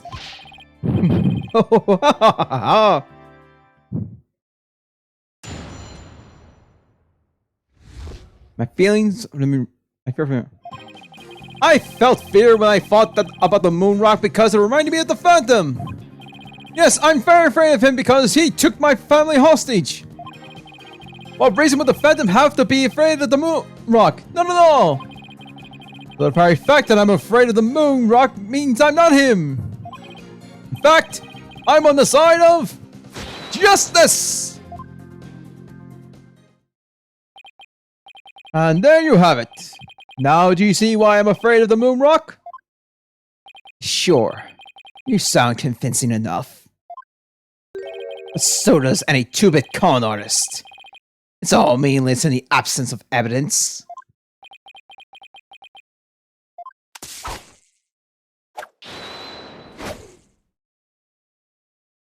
Hmm.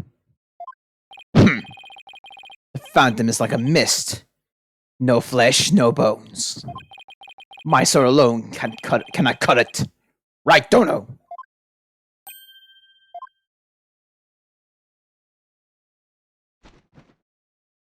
With your deductive reasoning and the body of evidence before us, let us send this miserable phantom fellow to the other world together. You and I, Prosecutor Blackwell, we have a duty to bring the phantom down and restore the people's faith in the court. Indeed, by covering for Athena, I allowed the phantom to escape. And as a prosecutor, I give birth to the people's mistrust with my murder conviction. I part of the responsibility as well for being suspected of forging evidence and losing my attorney's badge as a result. The two of us and the Phantom were there at the beginning of the dark age of the law. And it is also our burden to cut away the foul specter we created, is it not? Until all that remains is the righteousness of the court and the faith of the people. Trust? Understanding? Ha! Fragile ideas of the masses who are controlled by emotions. Humans can't truly trust each other, which is exactly why the illusion of trust is so enticing. Objection! Once two people overcome their misgivings, that's where real trust is to be found. You're free to believe what you want, but trust like that is stronger than you and your lies. Always.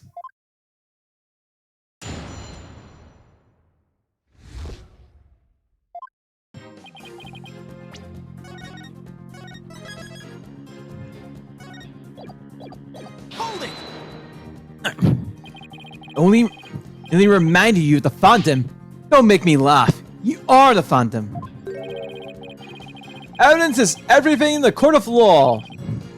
Or did you forget?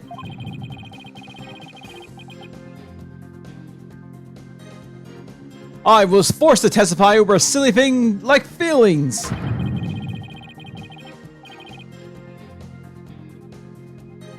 Okay. But those tactics won't work here on out. You need real evidence.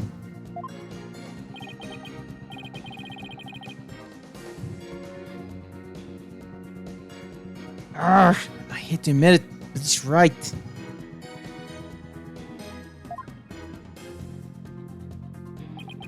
Hold it!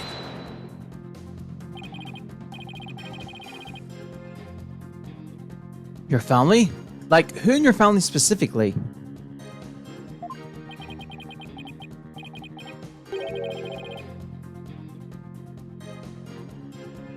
Okay. Oh, I don't know, like, my lover, for example? Sorry. For example? Maybe. We need a more concrete answer than that. Maybe. My mother, my son, or my daughter. Maybe it was all of them. I'm so sad and worried. I miss them so much. He's obviously lying. Look how excited I am. Is there any wonder I followed the Phantom's orders? Hold it!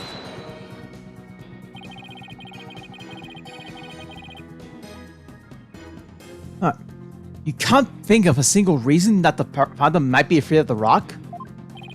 I thought the Phantom wasn't even supposed to have any feelings. How can someone like me, with my wealth of emotions, be expected to understand the guy?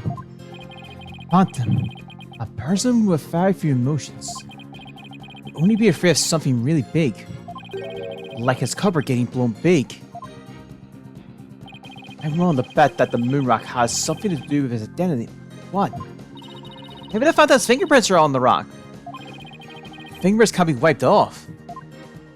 And maybe he wanted the rock so bad he literally drew on it and left his DNA. We're dealing with a spy here, Athena, not a assault. Bob. True. But maybe the DNA part isn't too far off. Huh? Something unexpected happened to him during the incident 7 years ago.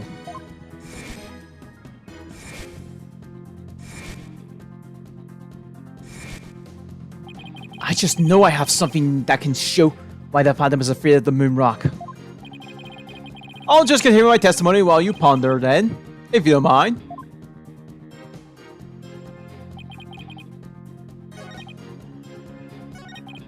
Hold it! And how afraid are you exactly? I'm so scared I'm starting to shake even when I see the moon in the sky. Do you shake when you see Miss Sykes' earring? Well, to be honest, since the very first time I met Miss Sykes, I felt more than a little frightened of her. I guess some people just inspire hearing that much fear in others. Is that right? You were thinking something mean-spirited and rude, weren't you?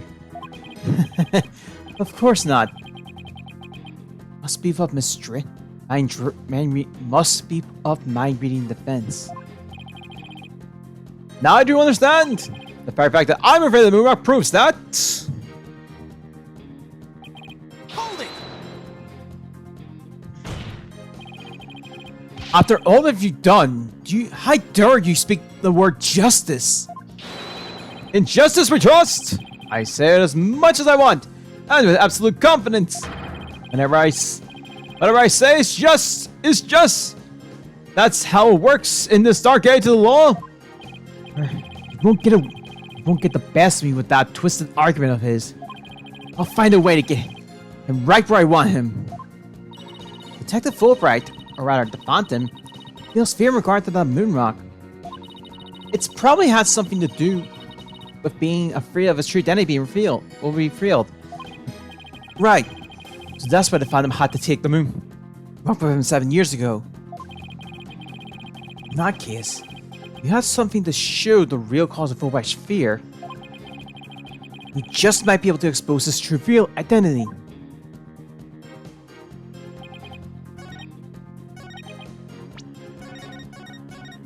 I kind of want to...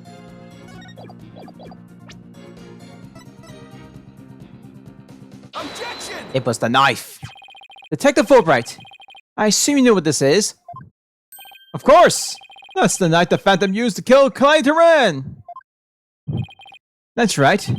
And the exact same type of knife Miss Sykes used 7 years ago when she stopped the Phantom's hand.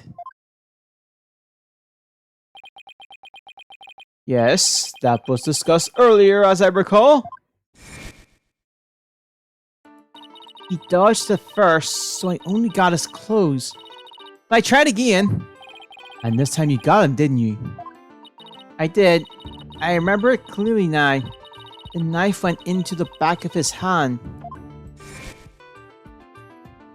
Miss Sykes stands still that she remembered the culprit bleeding. She remembers the culprit bleeding. It's my fear that the culprit's blood got on the moon rock. And he was afraid that if the blood was analyzed, his true identity would be revealed. That explains why the Phantom had to remove the moon rock from the crime scene. You mean, if we ran the analysis now, we know who the Phantom is? Hahaha. Yes, I suppose so. But unfortunately, the moon rock in question is missing. That may be, so I'm certain I can explain what happened to it in great detail. You can! Of course. Not. You don't actually expect us to believe that, do you? Because you don't fool me. Ah! What this court needs is a bully-free zone. Ah, the infamous sword of the gulling bluff. Its edge is without compare.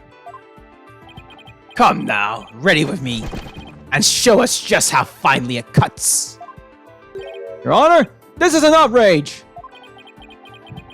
Oh, I mean, this is an outrage. Ah! Go on, right, Dono. Let's start with something that's been bothering me for a while. Tonight, the corporate supposedly removed the moon rock from the lab. But in the video of him, it's nowhere to be seen. Oh, and you're right! But here's something to consider. What if the Phantom hid the moon rock somewhere at the scene of the crime? Good thinking, boss. Security was super tight at the Space Center back then. All that in spite of the Space Center having very strict security in those days. All personnel facts were silent fairly, coming or going. We couldn't get you couldn't even smuggle a withered old leaf for those checkpoints. Does this mean that the moon rock is still somewhere in the Space Center? In the name of justice, I proclaim that's impossible. And why is that?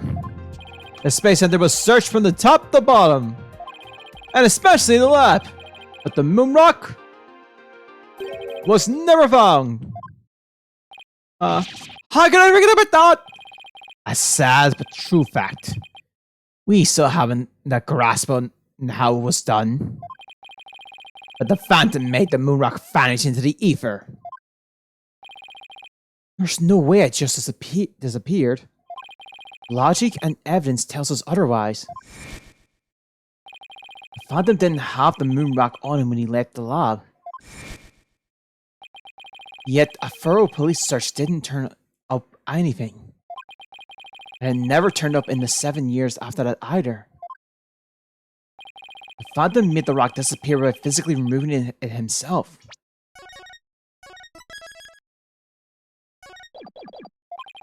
Hi. It must have been a way. Think, Phoenix, think.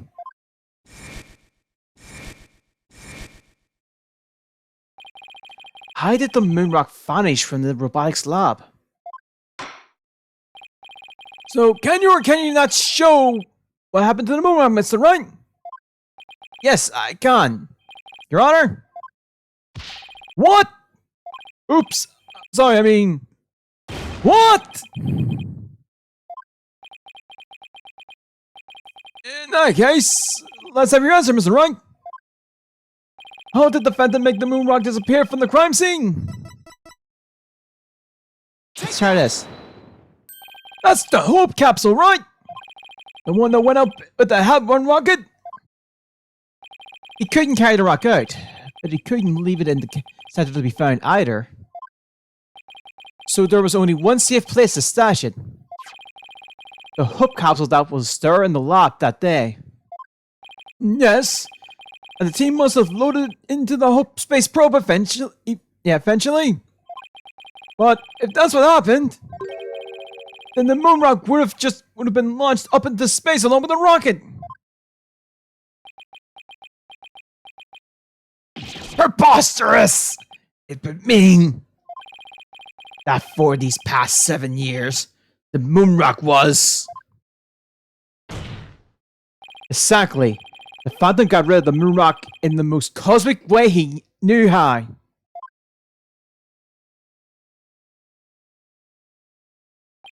It was out there in the depths of space. Aboard the Hope Space Probe! What?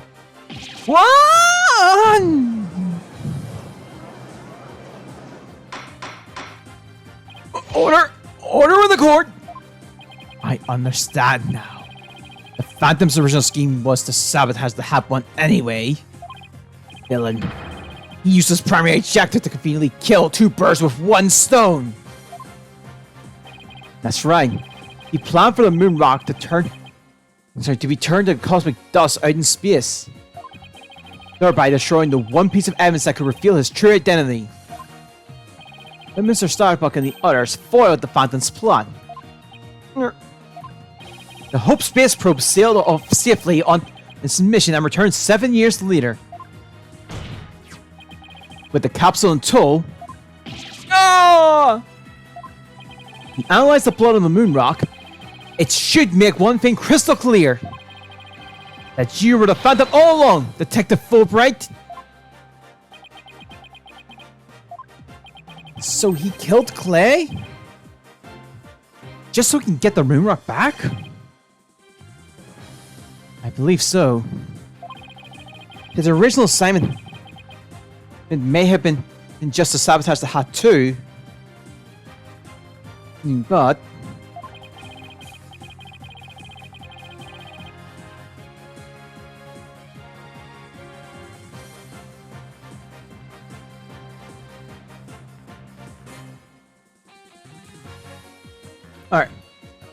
Alright, Shango. At the same time, he also had to retrieve the evidence of his crime 7 years ago. That's why he went to the boarding lounge. Attacked Clay as he made his escape out of the rocket with the capsule. But in the end, it was all he could do. It was all he could do just to escape himself. So he didn't get the capsule. Clay must have done everything he could to stop Fulbright. He probably hung on the capsule for all his worth until his very last breath.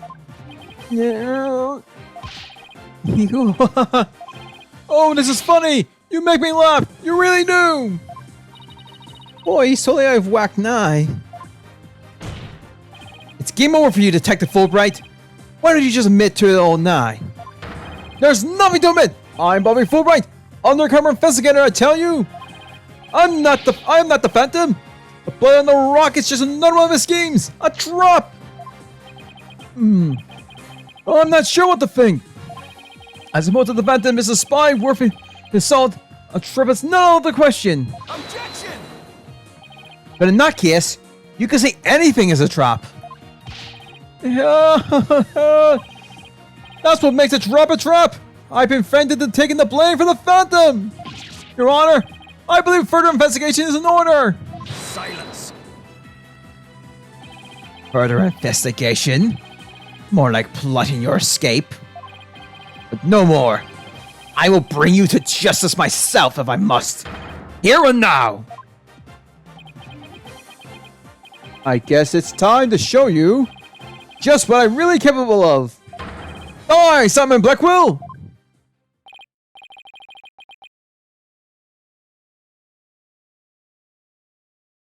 Hey, you guys aren't really...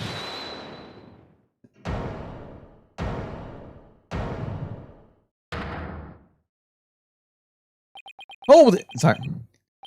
It looks like I made it just in time. Edgeworth? I have good news for you, Mr. Wright. I've uncovered some very crucial facts. Did you find something out about the Phantom's true identity? You might say that. I started by looking into the first people on this scene 7 years ago. All three, an employee and 2 officers, were registered in the robot's recognition system. But none of them looked the least like...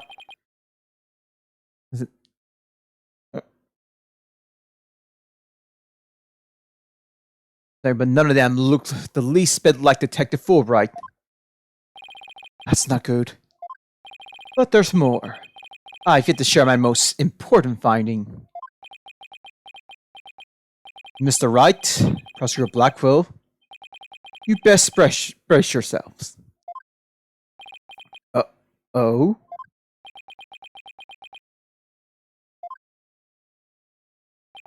The man you see there before you, Bobby Fulbright, is already long dead. Huh? What's that supposed to mean? An unidentified body was found a year ago. Has now been proven to possess Bobby Fulbright's fingerprints. Then does this mean... Yes. That man there is an imposter pretending to be Bobby Fulbright. An imposter? Then this man... Who in the world is he? Enough of your trickery. If you will not reveal yourself to us, then I shall do it for you.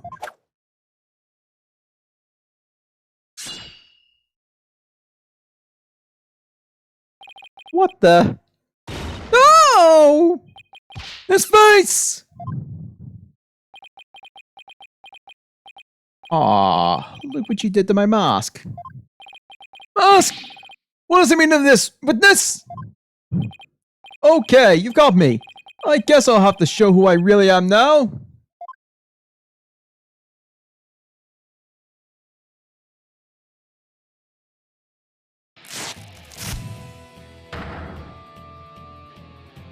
Wait, but that's... Hey, Apollo. Yep, it's me, Simon Starbuck. Mr. Starbuck? That can't be right. You can't really be the Phantom, can you? Silence. Of course not. The real Starbuck was aboard the Hat 1, which was set to be destroyed. Yeah, this is just another mask. I mean, didn't I tell you? I'm an undercover investigator. I can change the data as I will. I can be anyone I want. Objection! Not so fast. I have the Phantom psych profile right here. If we compile a psych profile on you and compare the results, it will prove that you're the Phantom. Objection.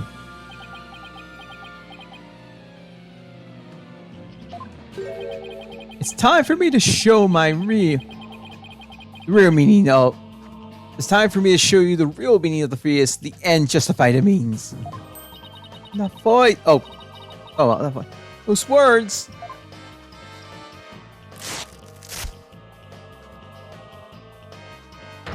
I cannot accept such evidence here, Miss Sykes.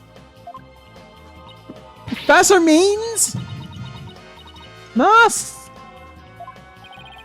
I'll take what I want by any means necessary. Now, give me that evidence. Huh?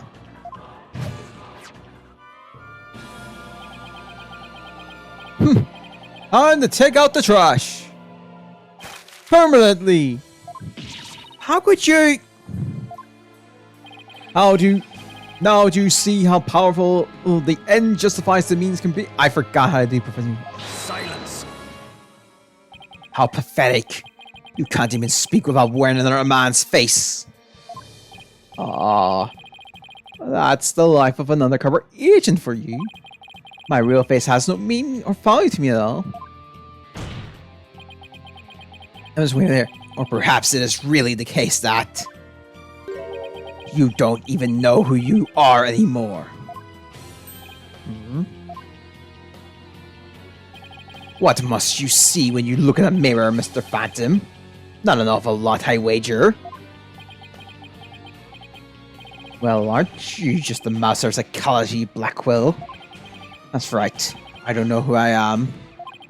I am always leaving someone else as for my assignments. I don't remember what my face looks like. Or even what my personality was like. My face, memories, personality, beliefs, emotions, and soul. I left them all behind. I have no self. I am no one. I am nothing but an endless abyss. What's with this guy? Is he even still human? And now we resume with your lesson, Professor, right? Oh, huh? I believe you made this argument earlier. If you were to analyze the blood on the moon rock, you would prove that I am the Phantom? I believe there was blood on the moon rock in that capsule. Now that we know that you aren't even fully Fulbright, your claims that the Phantom trap won't work anymore. Then why don't you bring this moon rock in? This decisive evidence from the Hope capsule. I think I'll do just that. Get ready, because the Hope capsule is about to seal your... Fudge! It was the courtroom bombing from the other day. The capsule was there in the courtroom as evidence. It was almost blown to smithereens. It looks like you have finally caught on. Full marks for the defense for effort. But what a shame your hope was lost in that courtroom explosion. So that's the real reason this courtroom was blown up. It was all for the Phantom to destroy that one piece of evidence. Can't believe it. Have we really reached a dead end after coming all this way? Has the only evidence we have on this guy really been destroyed? I dare you continue to call me the Phantom. And I've said all along, I'm just a nameless undercover agent. Objection! And the defense will continue to assert that you are the Phantom. Furthermore, we have proof! Or at least, a prayer. I'm afraid that won't do, Mr. Wright. At least put some whip behind your swing, right, Dono?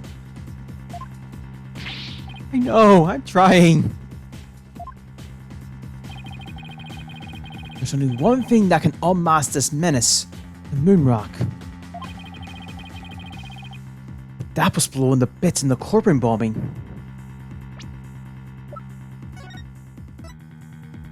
Or was it? And yet, is it really gone without a trace? What if some tiny part, like some little fragment, still exists? Yes, as you can see, the stolen moon rock there too. A strange black and yellow thing on the left side of the picture. I'm almost right. Let's see your proof. What evidence will finally prove the Phantom's identity? I've got two things. Let's try this. Isn't it the bomb that blew up the courtroom? And the Moloch are wrong with it? Are you saying this will reveal the Phantom's identity? Yes, Your Honor. Focus your attention on this photo taken after the bombing, specifically right here. Take that! Please take a look at this newspaper article. This article is about the article about the Hunt one. Sorry. Now, please note the strange black and yellow rock there on the left. That's the moon rock. And when we look at this photo of the bomb fragments, see how there's a rock-like object with the same coloration? Oh my! Yes, I see it! It would seem that the moon rock was much more durable than the Phantom thought. If we take a look at all the fragments that the police found, we'll likely find one with blood. And DNA testing on that blood will prove that the witness is indeed the Phantom. Unbelievable! But that's impossible. A surprise to be sure. That's one bloody tough rock. Let us have the fragment tested straight away. Oh, and you'll be having a DNA test too. Albright. Hey look! Contact the police department immediately and order the testing.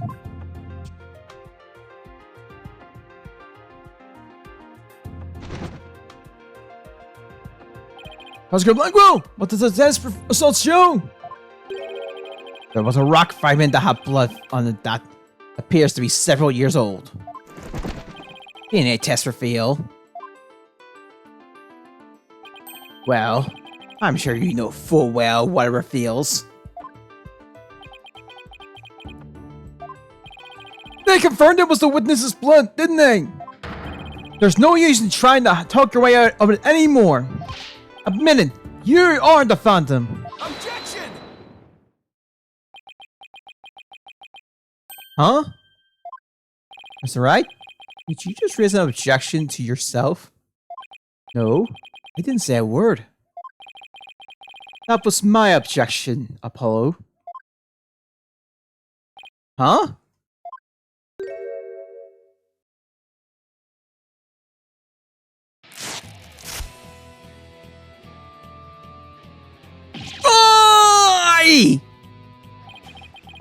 It was a pretty good objection too, don't you think?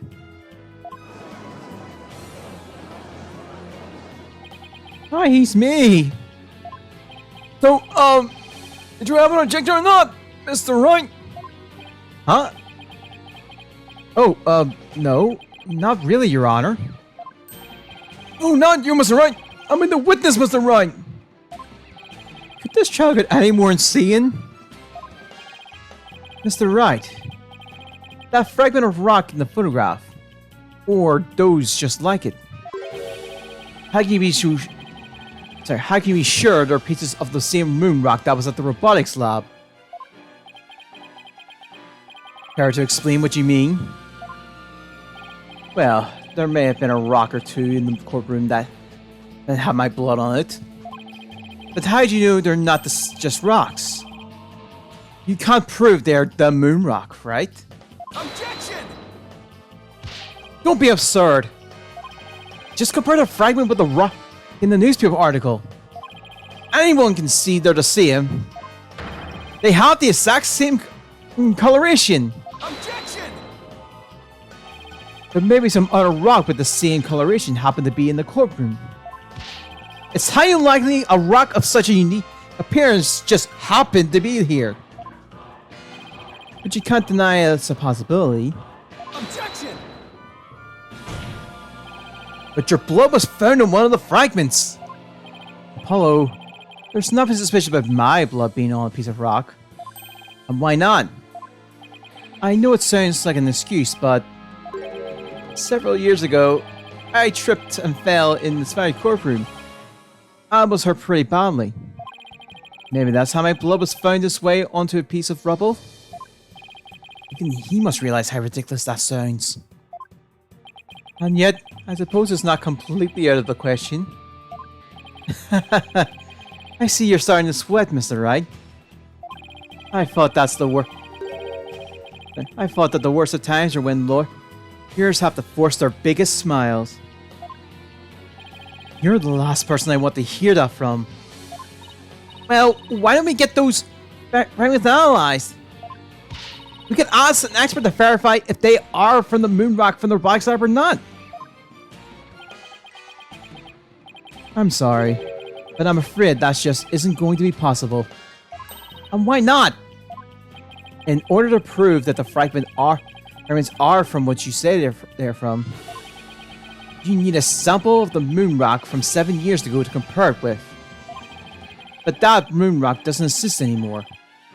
And there's no sample data left either. So you can see, short of going back in time, there's no way you can prove that any of the fragments are from that moon rock. Oh, no! There's really no way to prove it? Are you finally ready to throw in the towel? Objection!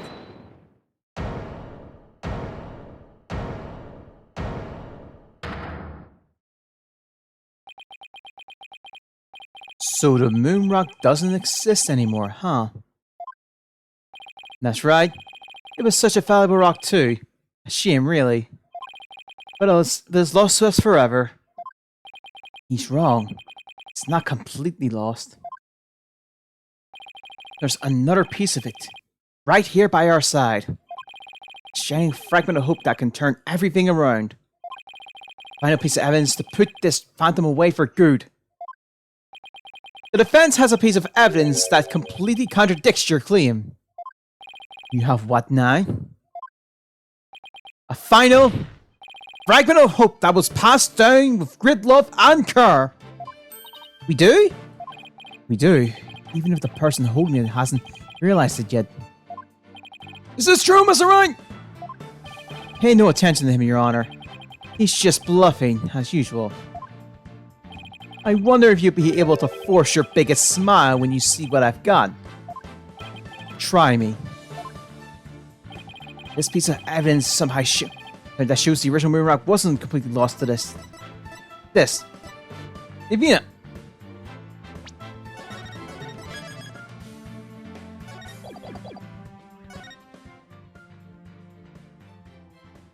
Oh. That's just about the only thing I remember left me with its arm widget. Gonna move myself here.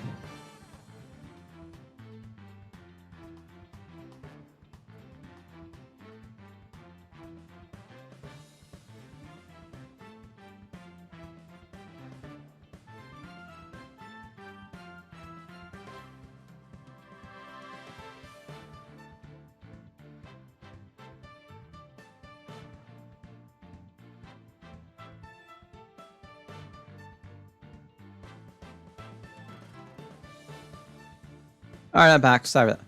Yeah. But just about the only things my mother left me with our widget. And this earring. Maybe she did love me. In her own way. Athena, you may not know it, but your mother left you a very important piece of evidence. She did? You're bluffing.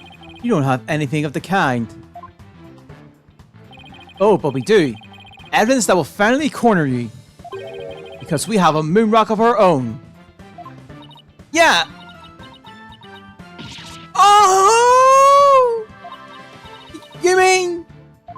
Exactly. The gift Dr. Sykes left her daughter. An item Athena had cherished and worn all those years. As distant as Dr. Sykes may have seemed to her daughter, that fragment of her love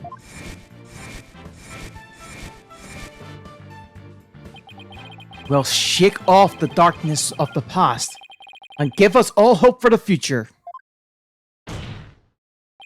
This is the defense's sample of the moon rock. Take that! That's your sample. This earring that Miss Sykes always wears was made from the original moon rock. What? All this time? It was right here all along!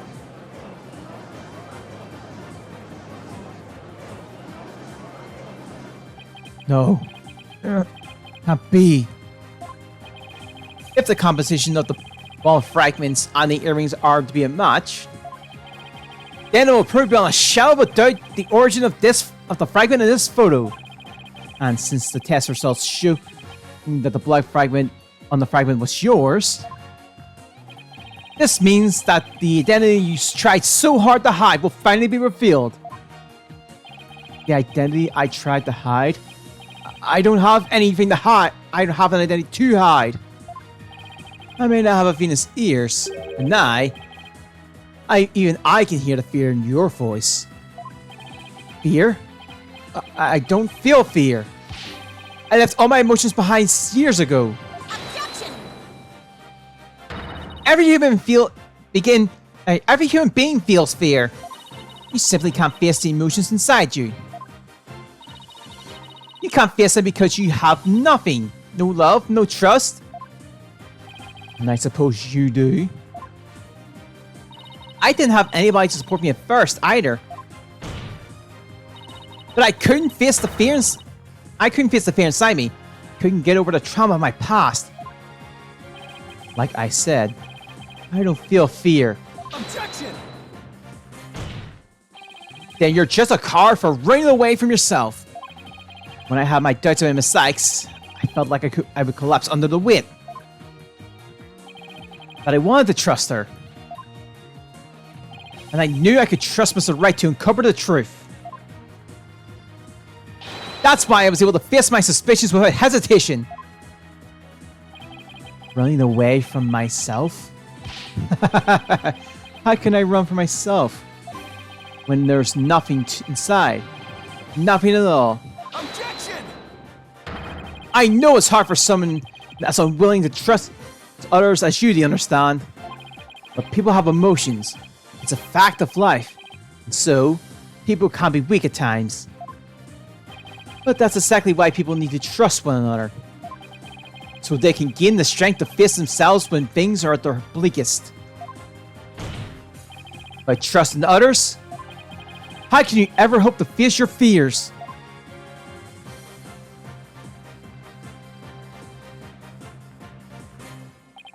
Fears inside of me?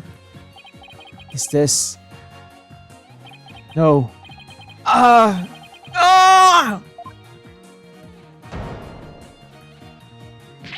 afraid. I'm scared.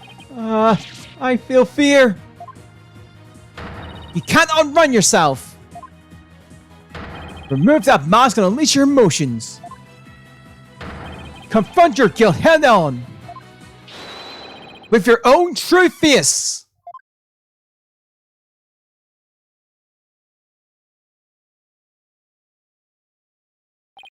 I own Previous? No, please don't. I know you're here. Where are you? See, I haven't refilled anything yet. Honest.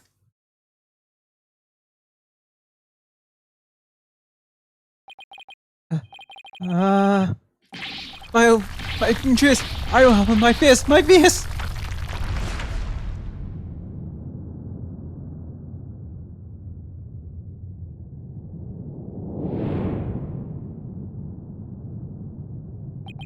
Is my face? Is it? Is it? No, that's not it. No!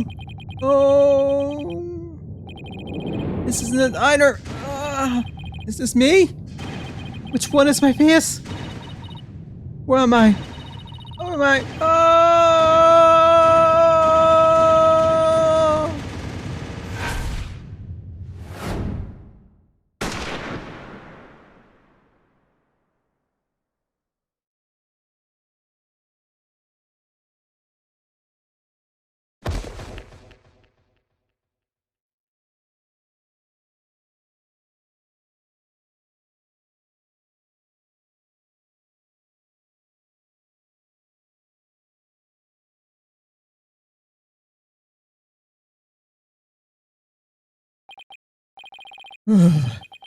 A sniper attack in this very courtroom! It chills me to my bones!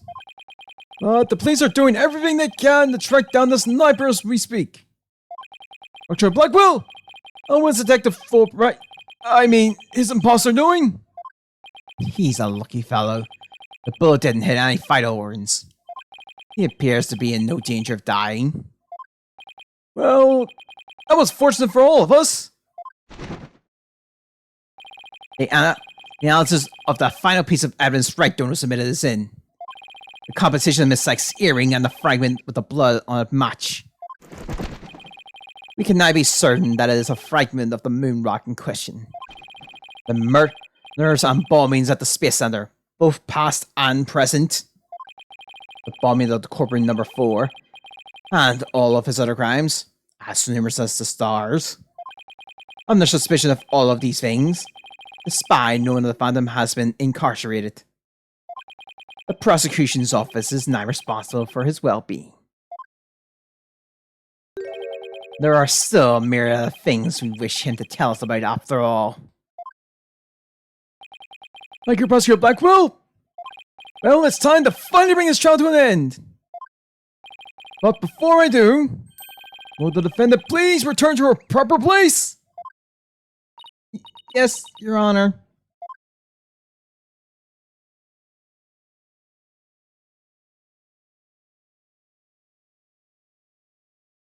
Now then, this court finds the defendant, Athena Sykes, not guilty.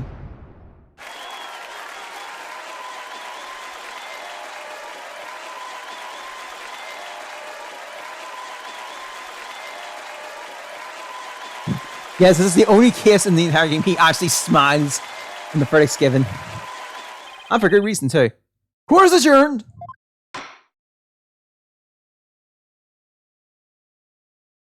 December 20th, 9:12 p.m. The court defendant lobby number 5. Congratulations, Mr. Nick! Thank you, Pearls. And thank you for being there for Athena. It's the least I could do.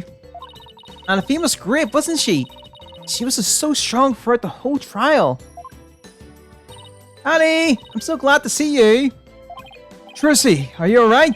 Are you hurt? I'm fine, Daddy. I was doing much tricks for the other hostages to keep our spirits up.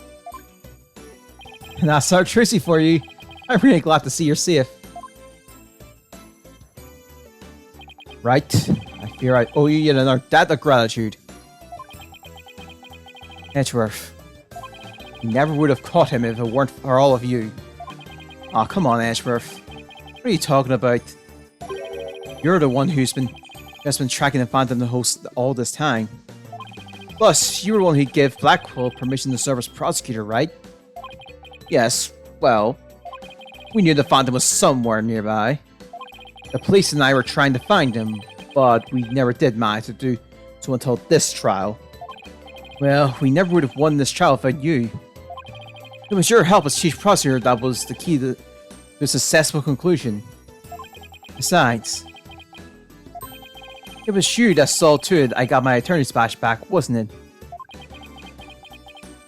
So you figured it out, didn't you? Yeah. Get my license back and went just a little too smoothly, you know. It should have been much harder after that Evidence 14 scandal. Well, I owe you a few favors. Hey, Edgeworth. If we can finally bring the Dark Age of the Law to an end, even the darkest night turns to dawn eventually. Our sun will rise again. Besides, now that Professor Blackwell has been cleared of all charges, a great deal of the mistrust towards the court system should have been swept away. You know, you could have said that with a bigger smile, Edgeworth. It won't kill you. Instead, the furrows in that brow of yours just keep getting deeper and deeper. Should I smile more? I'll think about it. Ah, a complicated love-hate relationship between long-life rivals. Athena? Oh, Athena. I'm forever in your debt. You went to all that trouble, even taking the bar exam while you were overseas. Well, I knew if I didn't get your sentences overturned fast, you'd be executed. So I studied and studied. I was frantic. I'm so glad I made it in time.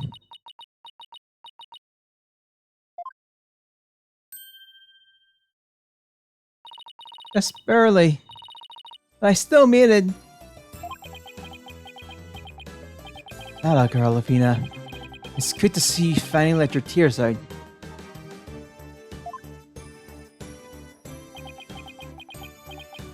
Yes, I survived by the skin of my teeth thanks to you. Come on, you Simon! You're trying to throw your life away like that! It was never my intention to just throw my life away. But some things in this world are more important than your own life. Like what? My honor-bound duty to protect with my life. My mentor's most beloved treasure. Huh? That's some loyalty. This guy really is a samurai. Through and through. Well, it looks like we can breathe easy now. Apollo, Athena, thank you both. It took all of us together to pull it off. You bet, boss. What a team we are, huh? It was definitely the most amazing turnabout I've ever seen. I'm a lucky guy. My office has the best, most capable lawyers around. Thanks, Mr. Wright. I'm gonna work extra hard to make up for all the work I caused. Apollo Justice is fine and ready to go. Let's hear it for the Right Anything Agency. Well, nobody's gonna try harder than me, so you better watch out, Apollo. Simon is free, thanks to Mr. Wright. But there are so many more people out there who needs our help. You're right, and I'll be needing you both to help them. We still have a long way to go. Get ready, you two. We won a major victory. The war's far from over. There are still some people out there suffering under false charges who need defending. We've got a lot of work ahead of us. We ever hope to fully bring the Dark Age of the Law to a close. Hey, I know one thing we have to do.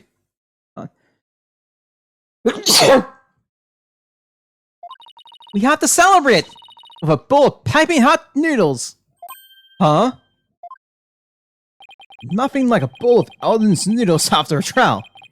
All on Mr. Wright's tab. That's how it works at the Right Anything Agency. Right, Mr. Wright? Huh?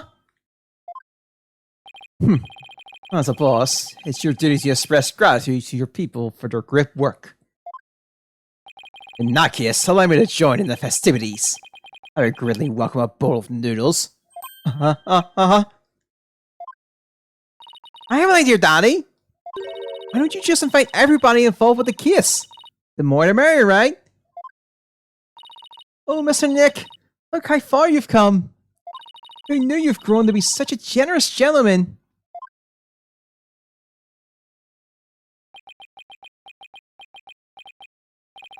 Guys, under these circumstances, there's only one thing I can say. Only if I get to join in. Hey, no fur! I want to say it too! Okay, here we go. Objection! Yeah, that officially ends Dual Destiny, so go back for it. Very interesting. Again, as me who's actually... Hold on. I was trying to think of something nice I could do for Polly now that he's back. But I said to go around and get a bunch of jobs for him to do. Find the lost cat, install an air conditioner, give a computer lesson, find the lost item. I think I should defend with a few more things. Nah, that's okay. This is the right enemy agency after all. Yeah, since come back, obviously knowing things ahead of time does change things around. You and Paulo were so wonderful in court. I better study so much I can if I want to be a judge someday. My grandma says, eat a lot of peppers and they'll ignite your passion. Oh, but I should figure out how to grow green peppers or yellow peppers. And maybe I should grow a hot and sun red pepper instead. I very little wrong with this. And obviously this is their first jump to freedom, so there's a lot of things they kind of had to work with. Not a bad one. Blackwell's not a bad prosecutor. I actually do like him. Nah. The end of the dark edge of the law, you say? I'm naive. Don't you know it's something necessary to get a guilty verdict by any means possible? What? They're putting me under investigation? The chief prosecutor wants to see me? Ah! Yeah. And obviously their kids are a lot longer, obviously because it's a 3DS game they could have did, so, you know. I've been asked to debut the great masked wrestler Tamatoro. He's scheduled to go up against the amazing Ninetales next though. Oh, what to do? Fight to the finish myself. Why don't you ask Mr. Demon Lawyer to be the amazing Ninetales too? That's not a bad idea. I bet he will afford. Ha! So we are to meet as foes, are we, my little friend? But yeah, very little problems with this. Would you believe it? I'm of Ninetale Field now. Pretty impressive, huh? To go our SGB for the good of my beloved village. What do you say? Would you like to make a little donation to help us out? Hey you! What are you doing sneaking into the mine? Ah! The jig's up! Better make a run for it! Yeah. Yeah, and obviously doing this on the outside on the... It was amazing. I probably wanted to be an artist, but after seeing the amazing job Athena did, I'm starting to become genuinely interested in law. Now I'm studying to be it for the bars, huh? Oh, I'm going to prosecute Athena someday. You'll see.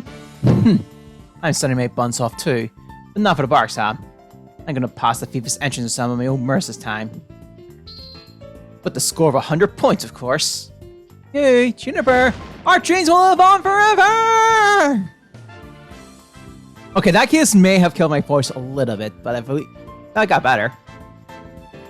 I found really sweet buttons after all. But never mind. Is it because I want to be a legal jurist? Anyway, thanks to the trial, the school's new paper features as right as it can be. Now, let's see what the fresh blood has to say in my newspaper. I never cried so hard at graduation rehearsal. Our corporate box got soggy. But yeah. Well, this is so nice and all, but the one night only reunion concert. I still remember the evening in passion. The president of the student because of saying, like no high school student I ever heard.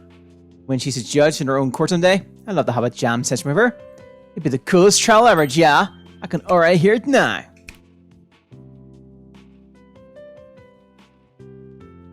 But yeah. I gave this place like a cleaning from top to bottom. But it's already a mess again. I guess the only thing I can do now is clean up the attitude of the people in this office. Missing my due to come here once the training's over, it simply must be done. But yeah, like I said, very little problems with this game in terms of how to things. Just need to remember things are long after all. Ha! You run these dreams for outer space will never die. In fact, planning for the hat-free rocket has officially begun. Good morning, people of this great nation, and witness the glory of your cosmos. But do you? Oh, Director? Yes, yes. Rocket preparations are fully complete. Yes. You leave everything to me. Assistant Director, you're Cosmos. Well, stick way to another success. I had to throw one more. Last sequence you this entire damn playthrough. It's the last one, I swore. I'm going to the moon with a new rocket. If Athena or Mommy Meadows come to the moon, I'd love to show them around. Which is more interesting, Monty Pyrosis or Montricularism? You think they would like Air 1? Yay, hooray! I wonder how Miss Aura is doing. I'd rather be near Miss Aura than on the moon. Oh, Miss Aura, I just want you to use me again, like you used to. Yep, that's it. No more segue jokes. Ready for launch? 5, 4, 3, 2, 1. Lift off! I'm going to the moon for real this time! For me and for Clay! Thanks to mothers, I know now I should never go off. I'm worried. I'm previous miss out of fact this cool attack. Oh man, now I'm getting really nervous.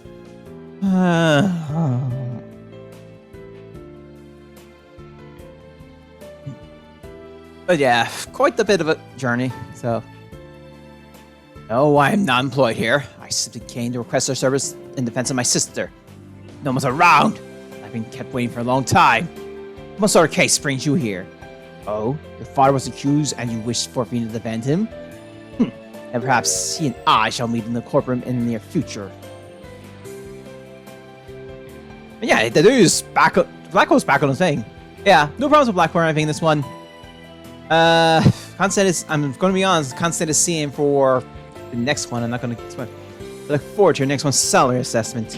Ah! Please forgive me.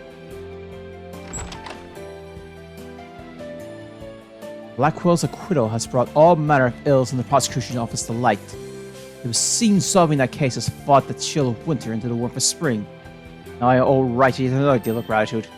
I'll repay him one day. You can trust in that.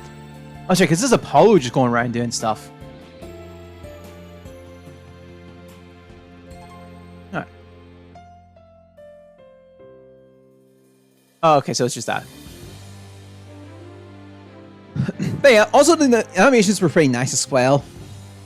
So, of course, this showed the debut of the Road Matrix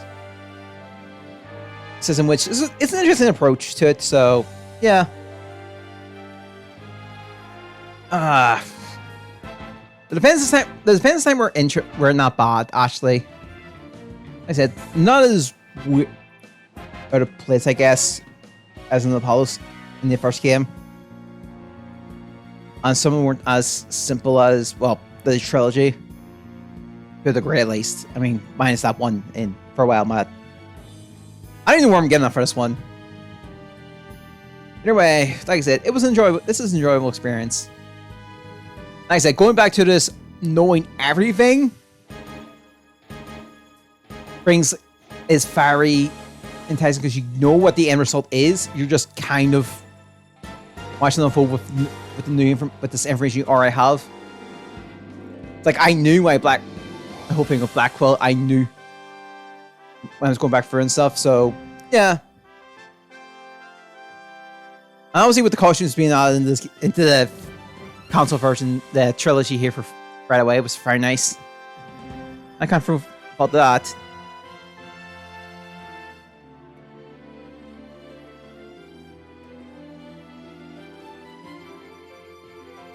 Alright. Yeah, nice. This was another nice little, and this was just progressing Apollo story. Then I'll conclude in the next game, Spirit of Justice. So yeah. And I'll keep the Spirit of Justice information. I'll keep my thoughts on Spirit of Justice until we get to the end credits of Spirit of Justice. I'll put it this way. I need to double check things with Spirit of Justice, and it's a bit. Spirit of Justice, I think, is longer in this by a country mile for a finale case, which I'll keep hidden. Which you're not hidden, which is probably the only thing I'll say about that. But yeah, that's something like it was nice to come back to play this. As last time I did was on the 3DS when it was originally released. I think it was like on the 3DS, if you finished the Reclaim trial, you got Phoenix's old costume, but obviously this one it's right away. And of course, there's one more cutscene we can watch, and then that'll be it.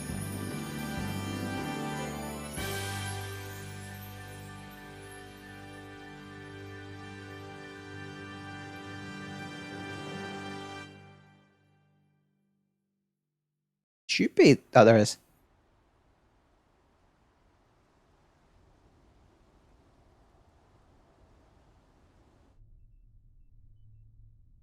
I'll be fine.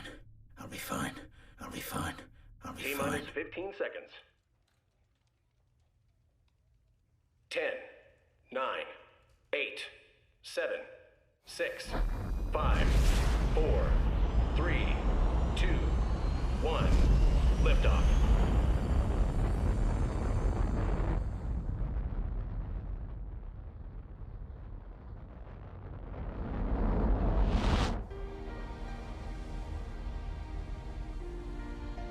I don't know where Black Coaster's on there.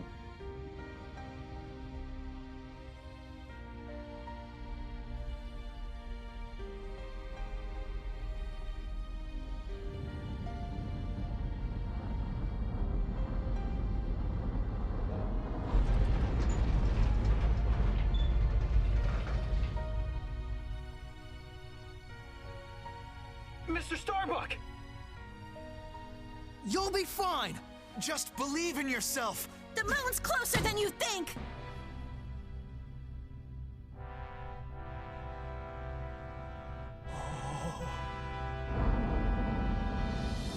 The moon! And sun. Thanks, guys. I wouldn't have made it back into space if it wasn't for you. Success! All right.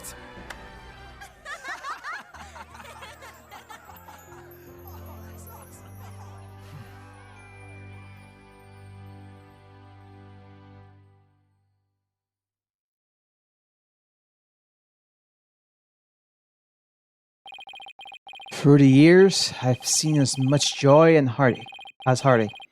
Honest in the set. Sorry. But just as Mr. Starbuck was able to escape the harsh pull of his fears and despair, I believe that hope and friendship can lift us up towards a brighter tomorrow.